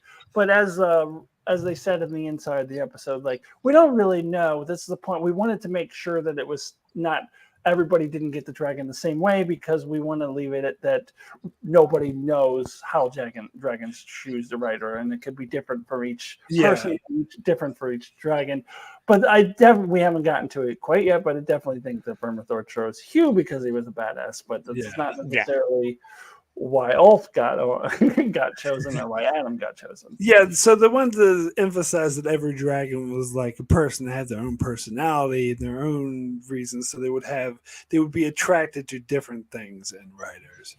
Like maybe Seasmoke was attracted to Adam because he was related to the other person, but maybe Vermithor didn't give a shit about that kind of thing and just wanted someone to stand up to him and show they're strong. Yeah, I heard someone say that Silverwing likes British comedies because seems like a character on a British comedy show or something. What was he from a British comedy? I think I heard that though. He might be. I don't know. I heard that he was, but I never heard of it, so I don't know. Yeah. Where's Matty Jester when you need him? Might be able to tell us that. I don't know.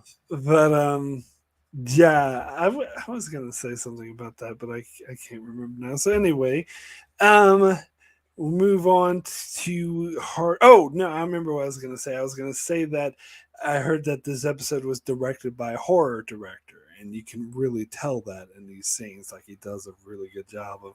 It reminded me a bit of Jurassic Park, except they could also set you on fire. Yeah, and it had that so it definitely had that horror element to it. When Hugh's running down the thing, you see people like fall from above on fire and shit like that. It was really intense, really scary. It's really interesting that Hugh, they kind of showed that he has a good heart, because he came across this woman hiding and she was going to run off, but he knew that the dragon would just kill her, so he held her back and then like just told her to wait until to go till the dragon had his back turned. Then they ran, but then the dragon turned around and then went after her, so he was willing to sacrifice himself in order to save her. And I think part of that, obviously he had kind of a death wish. That was definitely part of that, but it was kind of a noble sacrifice kind of thing. And I did watch it like the second time and saw that the woman did run away and run through a door, so she did get away by Hugh's distraction. But it was interesting. He was, yeah, because he was like, "I'm here," and then said, "Come on!" like yelled at it as loud as he could, and that seemed to impress Vermithor. He seemed to like respect strength and kind of just knelt down. And you could tell the look on Hugh's face was amazing, because it was one of kind of shock, but like this smile, like, "Holy fuck, I actually did it! What the hell?" I thought I'm sure he was 100% sure that he was going to die. Alyssa, I'll start with you on this one. Yeah, this is where we really see, like, this dude had a death wish. Like, he was ready to die. He was like, come on already. He was 100%, just ready to just be out of this world. I think that his again, they should have showed his daughter dying, because I think that really had an effect on him, and he was ready to end it all. But yeah, I love the expression on his face when he realizes that oh fuck, this dragon is choosing me. And then you see they flash to Rhaenyra going, "Oh yeah, oh good." And again, as Darren points out, they don't actually show him get on Vermithor, but it's just implied. It's just implied. But yeah. But yeah, I love everything about that scene, and I can almost feel like in my mind I could see Vermithor like giving a sly little smile, like, "Yeah, this guy's badass. Yeah, I like this guy." Like, I could, might have been my imagination, but I almost thought I saw this like little sly smile on Vermithor. But everything about that scene was just really well done. Yeah, look, Hugh's a giant Viking. And that is what Vermithor was looking for right there. It's just like, I want somebody that's going to be tough. And yeah, I don't think that he had a death with. I think he was willing to sacrifice himself to save somebody else. I think, again, that's his character. And he is strong, and he's willing to face, he's not afraid of death when he has to face it down. And I think that's exactly what Vermithor was looking for. It was like, okay, all right, you're going to stand up. You're going to yell at me. You're going to go face to face. You're not blinking. All right, we can hang out. We're cool. And yeah, and I think that was awesome. And yeah, the look on his face afterwards was just kind of like, that's perfect. And that's all I was thinking of. Like, it's a flying Viking. That's what we needed. So no, I love the way this is done. And I'm really glad to hear that it was a horror director that did this episode, because it totally plays. And I think that's exactly what you needed to get this whole sequence to really work itself in the best manner, to get us afraid and scared and show the true dangers of dragons. And they really did that here. Yeah. Oh God, now I forgot what I was going to say again. But anyway, so then we follow Ulf as he gets a torch and tries to run out through the cave. Because there was a door there, but that's where the dragon was. So he very smartly went in the opposite direction. And I loved the way this scene was shot. It was so amazing. So in my review, I said he stepped in an egg, but I watched another video that explained it was, I forget the word they used for it. It was like a batch that had eggs in it, which actually makes more sense because if he actually smashed an egg, you think Silverwing would have killed him for doing that. So, but it was so he didn't actually smash an egg. Apparently, he just stepped in a little batch where the eggs were. But I think that helped. I think that's part of the reason. Again, it's total speculation because we don't know why dragons choose their riders. But I think the fact that he smelled kind of like that is what helped Silverwing kind of be attracted to him. And it seems again, so he wasn't brave at all. He just fell down and just stayed still and did nothing. And she just kind of like, you know, playfully nudged him, and he kind of just stood still and went with it. I have a feeling, and again, just my guess, that if he had tried to run, that she would have eaten him. It's because that he was like being docile and playful. That's what she was looking for, apparently. It's like, oh no, I like this guy. He's cool. I guess, yeah, she's into British comedies, as Alyssa said. Yeah, I love the shot when Ulf is standing there with the torch and doesn't realize the dragon's behind him, and you could see it, like you see these two giant eyes behind him, and he gets this look on his face. It's like, oh shit, it's standing right behind me, isn't it? And turns around. Like that was amazing. Darrin, we'll start with you on this one. Yeah, that was great, and I agree. I think he did step on the clutch right next to an egg, because otherwise, yeah, the Silverwing would have just been like, "Did you just take out one of my kids? I'm gonna have to take you out now." But no, because he didn't and was so gentle, and whatever combination, yeah, I think came up, and certainly, yeah, the kind of like surprise on that, like, I'm not eaten, and they're kind of hanging with me. This is weird. I kind of like it. Again, it's a different way of getting to the same point, but I think definitely more in keeping with his character. So yeah, I love this. I thought that it was beautifully done, and the classic "It's right behind me, isn't it?" Yeah, was right there. Very well done. Yeah, I don't actually have much to add to what you guys said. I mean, I kind of agree with everything you guys are saying. I thought it was a really well shot scene. Really, you could tell even before they showed the dragon that he's probably walking toward a dragon. Like it just the way that they set that up, just the tension of the scene. Again, the director did a really great job. But it definitely makes sense this was a horror director because it was really good at like building that tension. And yeah, and I think he was, yeah, more similar to how Adam ended up on. Adam was also laying down than what Ulf did, but still, I would still find some uniqueness in each of the three like dragon shooting that we've seen.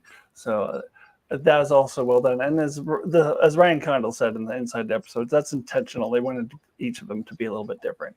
So yeah, because it's really well done. As Corla said, well done. Yeah, because Sea Smoke was a little different because he was like chasing Adam down, where Ulf just happened to cross right into Silverwing's path. So yeah, there was a bit of a difference.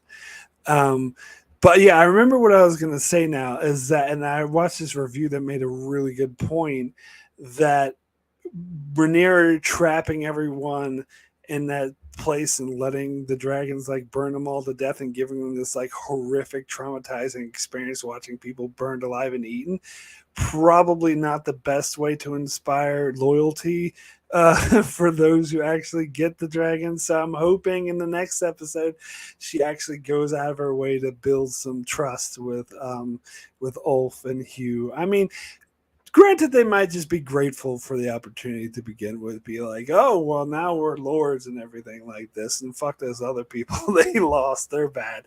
Yeah, that's when knights and lordships are going to be brought up, Yeah. But anyway, so then we go to King's Landing, and I got an issue with this scene. I think it was a sound design issue because, all right, so Jasper and Laris, if we're talking to Aemon and Small Council, they're talking about how the Beast Breeze and our allies are attacking the high towers, and they're having a hard time getting to King's Landing. But Dayward, their brother Dayron, mentioned him again, that his dragon's finally taken the wings, so he's going to be able to join them with his dragons, so they should be able to take care of the attacking armies. But like while Jasper's talking, you hear people in the background going, "Dragon, get inside!" And then he keeps talking, and you can see at one point like Aemon kind of looks, hears that, and they're very clearly yelling dragon. And so I think that my issue was the sound design, because I think when they shot the scene, they didn't realize how clear, like you can clearly hear them yelling dragon. So I think they should have made it less clear what was going on until later, because as it plays, it's like, why don't these idiots stop talking? Why does Aemon immediately shut them up and go to the window? But he does eventually, and sees Silverwing flying around. And I think he's familiar with the dragons. I think he knows which dragon this is, that this is a dragonless rider who now has a rider, and he freaks the fuck out and runs out to Vagar. And I didn't realize that when he had to leave King's Landing to go to in the middle of the forest to get to Vagar, I was surprised, but it was pointing out to me in other videos that Vagar's too big to be kept in the dragon pit, so he has to be kept outside, which makes it longer for him to get there. But it's also cool seeing Ulf like flying around, going, like having a blast. And I do think that he didn't purposely get a King's Landing. I think he has no control over Silverwing. Silverwing is like, oh yeah, this is cool. I have a rider now. Let's get a King's Landing because that place is cool.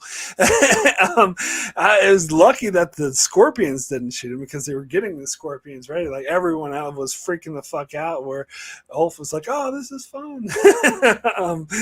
Alyssa, I'll start with you on this one. Yeah, well, Brandon says Ulf looks scared, but he looks scared like people look scared on roller coasters. Yes. Like, the kind of scared where he's like having a blast. Somebody mentioned that he kind of looked like Martin Freeman, and that just makes me think of like Bilbo. Right? I don't think Bilbo ever. I never watched those stupid. I don't think I ever finished those stupid Hobbit movies, but I don't think so. I don't think Bilbo actually rode the dragon. But if he did, that's kind of what it would look like. Whoa! Like he kind of was very Hobbit like, again showing like how like lighthearted and silly of a character Ulf is.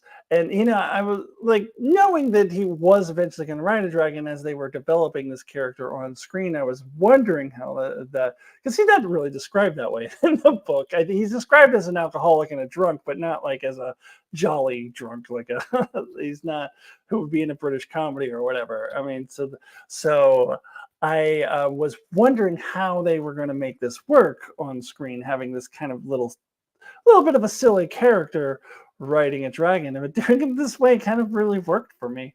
And I do agree. Yes, Aemon recognized that. I don't think he would have ran out there if it was as fast as he did. Well, maybe he would have. I don't know, but I do think he recognized that. If it was any of Rhaenyra's dragons, I think he would have ran out there. Yeah, that's true. But I do still think that he did recognize that this was a dragon that's not supposed to have a rider on it. And then does he? I don't know if we're getting there yet, but I don't know. Does he see? Yeah, we'll get there. Yeah. Okay. All right. We'll get there. Okay. Oh, well, I'll pass it on, Darrin. Yeah. Well, I'm glad that neither of you really remarked back that this whole sequence is actually just a brilliant callback to one of my favorite 1980s action adventure series, Airwolf. Airwolf? Yeah, because as soon as Danger shows the never-ending story. No, because as soon as he shows up, I mean, look, traditionally Airwolf was always kept like far away, like it seemed like Utah in the show, but he was out in the desert. So whenever he did Stringfellow Hawk, he had to jump in and drive all the way out to Airwolf. Now, Airwolf also had Alex Cord as Archangel, who had an eye patch. He was the CIA connector that originally connected in with Airwolf. So to me, this was just like this whole callback of jumping in, driving out to town, getting on your dragon, Airwolf, flying away into danger. It's like I could hear the music, as I'm watching Aemon like ride his horse out like he's getting back to the ship. It was beautiful. I loved it. I really think that it was a very subtle callback to Airwolf, and you can quote me on that. I don't get this reference. Me neither. Never watched the show. All right, you youngins, oh God, you don't even know it. I'm your age. I think we're the same age. I know. Look, I can get away with those voices. No, you're right. It was a little silly with the whole like dragons coming and so on, but it makes sense that that's Aemon's first reaction: go out, defend the city. I don't know. Think it just took him a bit too long. I think he should have got there earlier. Well, yeah, and I do agree that should have shut the fuck up. Like, why are you still talking? They're yelling about dragons out there. and I do agree that Ulf, obviously did not intentionally ride to King's Landing. That's just where the dragon went, and he is very clearly just trying to hold on, let alone steer in any type of manner. So, that was kind of a fun intro, and like I said, I love the Airwolf reference. And then, of course, we get what we find out at the end. Well, we're going to get to that whole scene where we find out what the real opposing forces are going to start looking like. All right, so then we see Vagar flying out because he's chasing Silverwing, but I think by the time he, because it takes Vagar a while to get to Vagar, and Vagar so gets slow, so Silverwing's already on his way back to Dragonstone. And that is the question I'm wondering. I'm wondering if Aemon actually saw Vermithor and Syrax on Dragons. I think I watched some interview with someone attached to the show who said he did. But it was unclear from the way it was shot, because I couldn't see in the shot any of the other dragons. But I think even if he didn't see them, he knew that Rhaenyra had a shitload of dragons, and especially added Silverwing on top of that. So I think he realized, no, this is a fucking bad idea. I want to turn around. And you could tell, and they pointed out in the after show that he looked scared. That is one of the few times where he was really scared. And he was like, no, Vagar, flee, turn around. And he was freaked out. And then we get the whole heavy metal album shot of the dragons looking cool, Silverwing flying on top of the castle, and Vermithor and Verax are like screeching. I saw some meme already that was showed like that Verax and Syrax, and Vermithor were screaming, yeah, fuck you, bitch, come back here and try this. But it was like a really cool scene. It was really I love the dragon screeching, and Rhaenyra, of course, has that like badass look on her face, like, fuck you, it's on now. So it was a really exciting way to end the episode. But anyway, Alyssa. Badass Dragon Queen. Yeah. I love that scene. It kind of reminded me of Daenerys when Game of Thrones was good. It's kind of tainted now because of the way Game of Thrones ended. But when back in season 3 or 4, Daenerys, when she first had the dragons around her and she would look badass, but better. Like, I thought this was better. And I can't remember if we've talked about this before, but the blacks have kind of been down for a lot of the season. Like, it's been the greens, even with all the turmoil that's going on within the greens, they still have always had maintained that advantage. And the blacks just have a bunch of, old white guys being assholes, and they really don't have anything. So we knew there had to be a time where the blacks get something, like they got to have some kind of win. And so for them to portray that in this way, with that scene and ending the episode that way, absolutely loved it. I love that that's showing Rhaenyra's heavy metal album scene, as you call it, the badass. I mean, they almost could have gotten away with a little heavy metal riff there, like I mean, it would have been weird. It shouldn't do that, but they almost could have gotten away with it. But yeah, it really, really worked for me.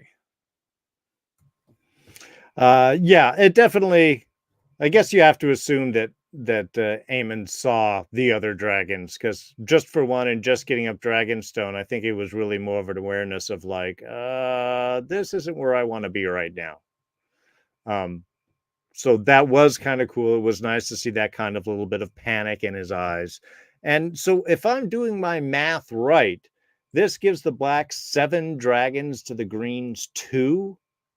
Well, technically, the Greens have 3 because there's Helena's dragon Dreamfire, which she never rides. We never seen her ride in the show.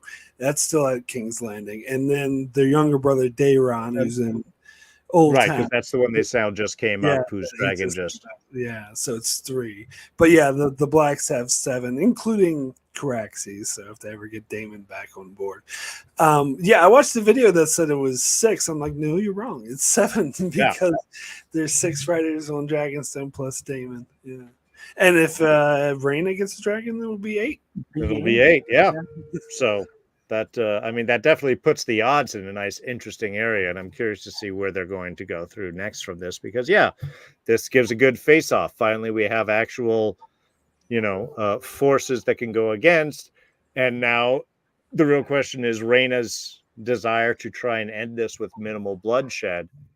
Is she going to be able to pull that off? What's going to be the strategy at this point would be really nice to see to come in, because that's the one thing we haven't really seen from the Blacks at all, is like, what is your plan to try and do something outside of putting an embargo or on King's Landing?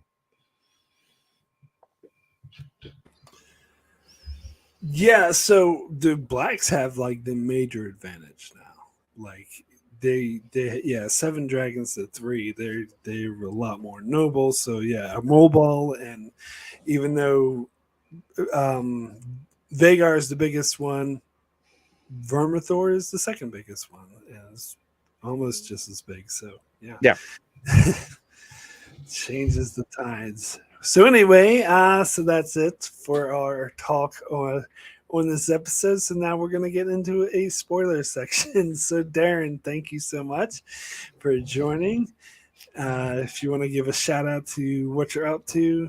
Yeah, just being here. I did a nice little discussion on the rest of season 4 of The Boys with Rob over in Smirking Gun Reviews. You can go and check that out in the archives. Otherwise, got one more week. Really looking forward to see how this is going to wrap up. But I am going to leave you with these 2 fun and wonderful people who are going to talk some excellent spoiler stuff. And I'm going to protect my ears and get out of here. All right. Thanks, everyone. All right, Darrin. Bye, Darrin. All right. So yeah, anyone else watching, if you haven't read the books, don't want it spoiled. And if you haven't read the books, don't have it spoiled. It's my suggestion. So now's the time to peace out, and I'll see you, and make sure to check out my channel for more, and I'll see you next time. All right. Well, Alyssa, I'll let you start if you had any particular topics you wanted to talk about with spoilers. Yeah, I mean, honestly, with the slow pace of this season, I'm watching this episode and starting to have some doubts if they were going to get to the conquering of King's Landing, but I am still very confident that is going to happen. At the very end of the episode, we've had a little setup for it. Aemon said he sent Kristen Cole out to Harrenhal and said, "I will join you with Vagar when the time is right." I don't think he means in season 3. I think that is still going to happen. In the trailer, Rhaenyra has a line something like, "We need to take advantage and strike now," or something like that. Yes, so, strike now while we have the advantage. Yes, so I think that it won't happen until the end of the episode, but I'm still confident it has to happen, even though I was starting to doubt a little bit as I'm watching this. I'm like, are we going to get there? Because I thought the dragon siege was going to happen in episode 5, and they're still lingering on this. But I am still confident for what it's worth, and you can, take this with a grain of salt, but I did watch a leak video that was made just today that is talking about episode 8 only, that is still saying it's going to end with them taking King's Landing. Now, those leaks are hit or miss. They're not always Mhm. Definitely, you can't say that they're 100% accurate, but it kind of reaffirmed my feeling that, yeah, this is how it's going to end. So I still think it's happening.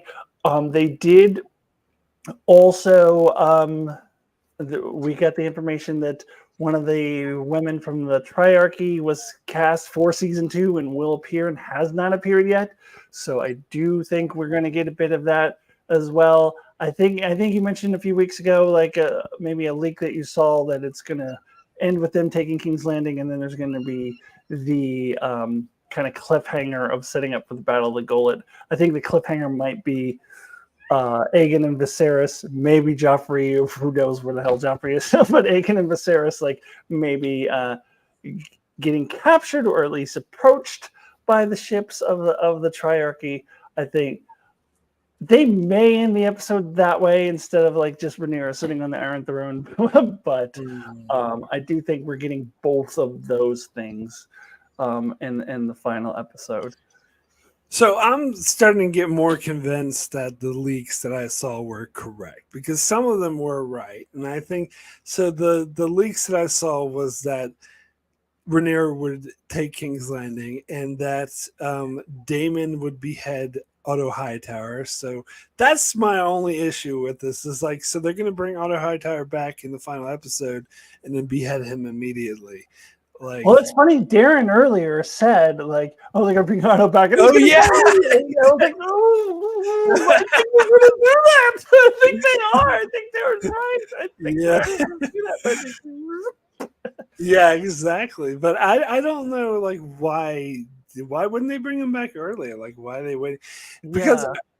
and then the specific spoiler I saw is that after Rhaenyra took King's Landing, is that she would get a raven, a note indicating that the Triarchy were on their way. So I think that's how it's going to end. Because so I watched the trailer like a whole shitload of times, and Paul's did and shit, and watched analysis videos on it, and I saw that they do show the Triarchy. They show these pirate looking dudes, and I'm like, yeah, that's got to be the Triarchy. And what's his face? Tywin Lannister is there. So my thinking is that Tywin Lannister is going to make a deal with the Triarchy, and he's not going to know that Rhaenyra took King's Landing, so he's going to send a raven to King's Landing, letting them know, hey, we're on our way to the Triarchy, and Rhaenyra is going to get that, and that's the spoiler that I read. Yeah, that makes sense. Now, whether or not they end with the boys getting captured, maybe not. I'm not as sure about that. They may not actually get captured, but I think that we will see them, and we will see the Triarchy. Oh, and they we were will set up for it. Yeah, they're in deep shit. We'll see that at the very least, and that might not be the very, very end. We might see that before the very end. But I think they may at least imply that the boys are in trouble if they don't actually get captured yet, which they may not. See, the funny thing is, I've watched several videos that are saying, oh, yeah, don't get too excited about next week's episode. Nothing's really going to happen to it. It's just going to get you blue balls for the next season, and nothing's going to really happen. And I'm like, so they don't think it's going to end with Rhaenyra taking King's Landing. And I think, and the way they're talking about the Gullet, I think they're still stuck on the goal that's going to happen first, which is I was for a while too. But then I realized, no, they're switching it up. So they're doing Rhaenyra takes King's Landing first, and then the Battle of the Gullet will happen next season. Yeah, so, yeah, that's absolutely what they're doing. They switch the order of things. So I have another question for you, unless you have more to talk about on this. Well, I was just gonna say that those same people were thinking that the next episode would end with Aegon the Younger and Viserys being taken by the Triarchy. Yeah, I only saw one video that said that. It was heavy spoilers. He said that was one of the ones I saw. I saw another one that said that too, and they both didn't seem to think Rhaenyra would take King's Landing. So yeah, they're both wrong. They are. Definitely. I think that people would think that. I mean, there has to be a big thing that happens. It has to. Yeah, it has to happen. And the I forget what I was going to say. Go ahead. Well, I'm going to move on slightly to a different Sure, topic. yeah, go ahead. I mean, it's kind of related. So the Battle of the Gullet. In the book, of course, this is where it's the end of Jace at the Battle of the Gullet. I'm wondering. I don't know for sure. I'm not making this as an official prediction. I'm just spitballing, throwing this out there. Yeah. Given Jace's behavior in this episode, I have often wondered how they were going to get Rhaenyra to the point of where she wants to kill the bastards. Now I'm wondering if they keep Jace around a little bit longer, so they give that storyline to him, and he's the one who tries to have the bastards killed. Yeah. He's the one who really hates them. They would have to kill him off in a different way because he can't be it doesn't make sense for him to be alive at the end of this for the story to work. So in order to, they would still have to kill him off. But I don't know I don't know if they're going to do that. I don't know if I would like them to do that or not. Like, I think I almost kind of want them to just stick with the book in this way. But it would. I have been wondering how they're going to get Rhaenyra to that place where she would want to kill the bastards, or they're just going to have to change that entirely. Or, as you've mentioned before, like maybe lightening it up a little bit. But I'm now wondering, could they keep Jace around a little longer so that he could take on that storyline? That actually would make more sense. Maybe something happens to Rhaenyra where she's injured, or she goes off somewhere and Jace takes over, and he's the one that gives the order to kill the. Yeah, and I could see the show keeping him around longer because they like the character, they like the actor. Because they're definitely keeping him along to season 3, because the Battle of the Gullet should have happened before King's Landing. So he shouldn't be at King's Landing, but he is going to be there. So they are keeping him around longer. So I don't think it's beyond the possibility that they would keep him around even longer. Maybe in that case he might die during the what they call it when the shepherd and all them kill the dragons. Like, I could see him dying then. Yeah. Because in the books it was Joffrey who died, but I don't see that happening because he's too young and his dragon's too small. Or no, he rode Cyrax, but and she threw him off, and that's how he died. Well, Joffrey still does have to die though, because but I don't think that is how. Yeah. I'm actually, that's part of me is thinking that's why Joffrey is going with them, and that he's going to die in the attack of the Triarchy. So maybe they swap Joffrey and Jace.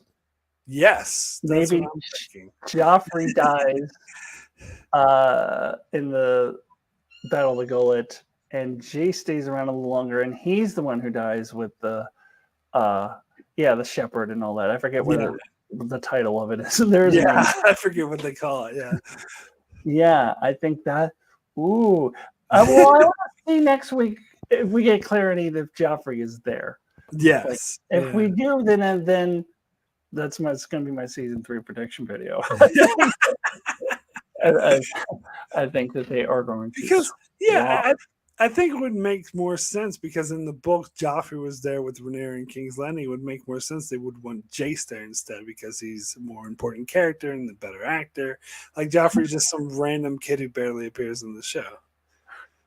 They might do this. They might. First thing is to see for sure if Joffrey is there on the ship. If he is, I think I'm going to go with this theory. I think that they're going to do this. Yeah. God, there was something else I wanted to talk about, but I'm trying to struggle to remember what it was. Oh, the trailer for next week's episode. So again, I paused it and looked at all the different things, and I could see the Stark army crossing the Twins. Mm-hmm. You hear this line in the trailer saying something like, for every 1 of us died, 100 of them will die. I'm sure that's going to be the Stark saying that. The Winter Wolves. I don't know if they're going to call them Winter Wolves in the show. They call them Greybeards in the show. Yeah. But so I think we're going to get like some quick battles between them and the Lannisters next week, but it's not going to be like a huge ordeal, but I think we'll see some of it. And that way, yeah. And also there appears to be what's Daeron's dragon's name? I forget. Yeah, something with Brandon, the. tell us. Brandon knows all that. Well, I know how it's spelled. I just don't know how to pronounce it. I don't know. But he could phonetically put it out for me. But anyway, it's but that's in the trailer. I'm pretty sure, and other things I watched is pretty sure that we're seeing that dragon next week because we see a Hightower army marching down a road, and a blue dragon flies down with them. Yeah. And so I don't know if we're going to get Darrin or if we're just going to see the dragon. I don't think he's been cast for season 2. Yeah. They might just have a the quick shot of this is the Hightower army marching with the dragon and whatnot. Yeah. I think we're just going to see the dragon flying over. I don't think they've cast him yet.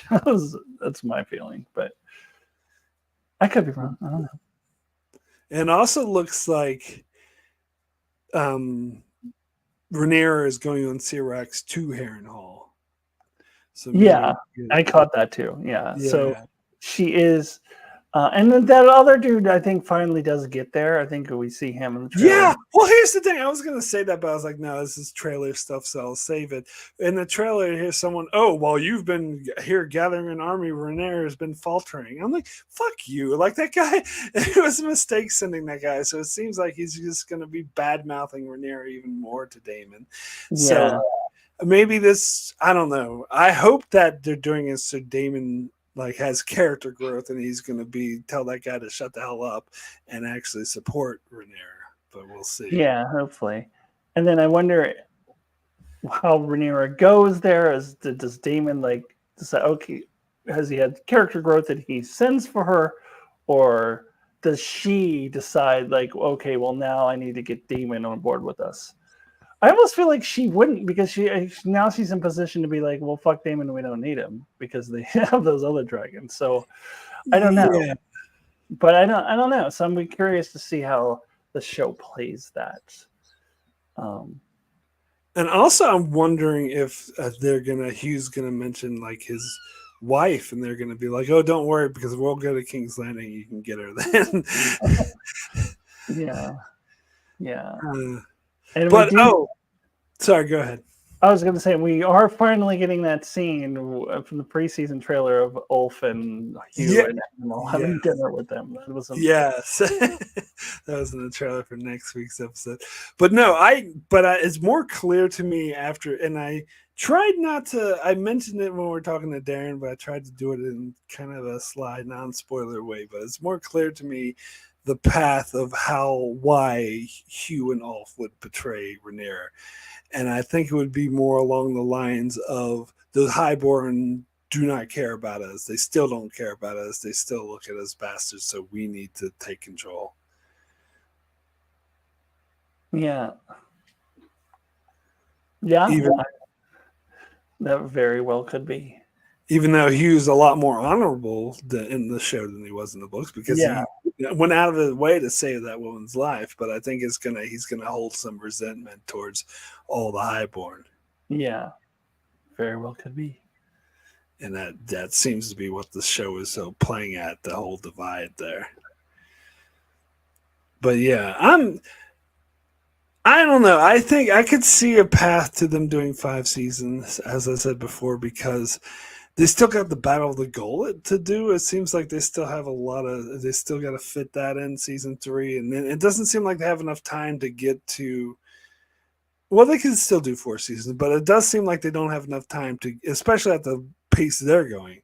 Doesn't seem like they have enough time to get to Rhaenyra losing King's Landing by the end of season 3. I feel like they need to have something big happen at the end of season 3, though. I don't know what that would be. My prediction was the Daemon Aemon fight. Yeah, I think they want to hold on to Matt Smith longer. I think that's season 4. Yeah, that's true. That's true. Which does, it does happen chronologically in the book before the Shepherd thing. But again, we've already seen that they are willing to switch things around. So I think one of those 2 things has to happen at the end of season 3. One or the other of them. Yeah. But I just don't feel like, unless I do a lot of stuff out of order, that's the only way I could see it. Well, they already are doing stuff out of order. Yeah. So there's no reason not to. But even so, I don't know. Oh, and I think why some people think can't foresee her taking King's Landing before the Battle of Gullet, because the whole point of the Battle of Gullet was to try to knock the blockade from King's Landing, but Rhaenyra taking King's Landing changes that. But there's still a reason for the Triarchy to attack the Valyrian fleet. They in this case, it would be to try to retake King's Landing rather than just breaking the blockade. Yeah. And they might not be even aware that Rhaenyra is taking King's Landing when they set out. Yeah. Yeah. So, they wouldn't be. Yeah. So I still think, oh yeah, and the other theory I heard people say was that Otto Hightower is going to show up with the Triarchy and he's going to negotiate with them. I'm like, no, he's going to show up in King's Landing so he can get beheaded. Yeah, I've been looking forward to Otto being beheaded, but I didn't want it to be like this, where he disappears for several episodes and then just shows up and gets beheaded. I wanted more Otto leading up to it. I don't know. I'm starting to doubt whether or not they're going to do it, because it doesn't really make sense why, and no one's heard from him. No one knows where he is. And so, I don't know. It seems like they would have to come up with a good reason of why he was gone for so long. Yeah. It does seem kind of doing the character dirty. Oh, he's gone. Here he is. But. And then we're going to hopefully get Rhaena riding Sheep Stealer. Yes, god damn it! I think they did show her in the trailer for next week. Is she just gonna get on Sheep Stealer and just see? That's the thing. Or is she gonna do something with Sheep Stealer? See, that's the thing, because it doesn't seem like she has time to do the Nettles thing of feeding its sheep. Yeah, no, but I mean, obviously not. But I mean, when she's on the dragon, is she gonna go to King's Landing? Is she going to do something, or is she just going to go, oh, I mean, I was thinking that maybe she could stay in the Vale and be like, oh, Lady Jane, you were upset that you didn't have a dragon? Well, here you are. Now we have a dragon. Yeah. Yeah, she might do that. But then again, it seems like she hates it in the Vale, and it seems like she wants to go back to Dragonstone, so I could see her going back to Dragonstone. Yeah. But I don't know. But to me, it's like it's a wild dragon, so I wouldn't really buy it as much if she got on Sheep Stealer right away. And plus, it wouldn't have a saddle, so how is she going to get a saddle on it? I mean, Daenerys used to ride it bareback, but still. Yeah. She could do that to begin with, and just ride it to dragons. Yeah, I don't know. I'm just not sure what they're going to do with that. Yeah. And then I think either her or Jace or maybe one of the Dragon Seeds is going to have to rescue Aegon the Younger next season, because in the book he gets on his own dragon and rides off, and that ain't happening. Yeah, so another one of my theories is that Rhaena does go in the boat. She just takes the dragon with her, and that she's the one who rescues Aegon the Younger. Perhaps. Yeah. So that's another way they could do it. Yeah. Because maybe her plan is to, or maybe she's not on the boat, but riding alongside it on the dragon. Yeah. Yeah. Without a saddle. So, yeah. I don't know. God, there was another thing I was going to say about next week's episode. Trying to think. Oh well, can't think of it though. It's almost 3 hours. I'm ready to start. Yeah. Fair enough. All right. Yeah, we'll go ahead and end the discussion here. Next week, I'm thinking if you want, we could not do a spoiler section and instead do a whole spoiler video the following week. Maybe you can get Don Willie to come again. Yeah. I don't know, it's a tall order, but we can try. Yeah. Yeah, that way, because we might have more to say about it. Well, it depends on how the finale goes. All right, well, yes, the cats want my attention. It's their dinner time now, so they always bug me. But anyway, thanks so much, everyone, for joining for the spoiler section, joining for the whole video. Alyssa, thanks so much for joining. If you want to give a shout out to what you're up to. Basically this, but you can also go to Alyssa Jean's Reviews and check out my Star Trek videos that I've done in the past. And then I'll see you here next week. Cool. Yep. And I'll be here as well, and to cover House of the Dragon finale, and also covering Star Trek Next Generation one episode at a time. Currently starting season 6, and pretty soon we'll be starting Deep Space Nine as well. So you can check out my channel for that and many more videos. And thanks so much for joining, and we'll see you next time.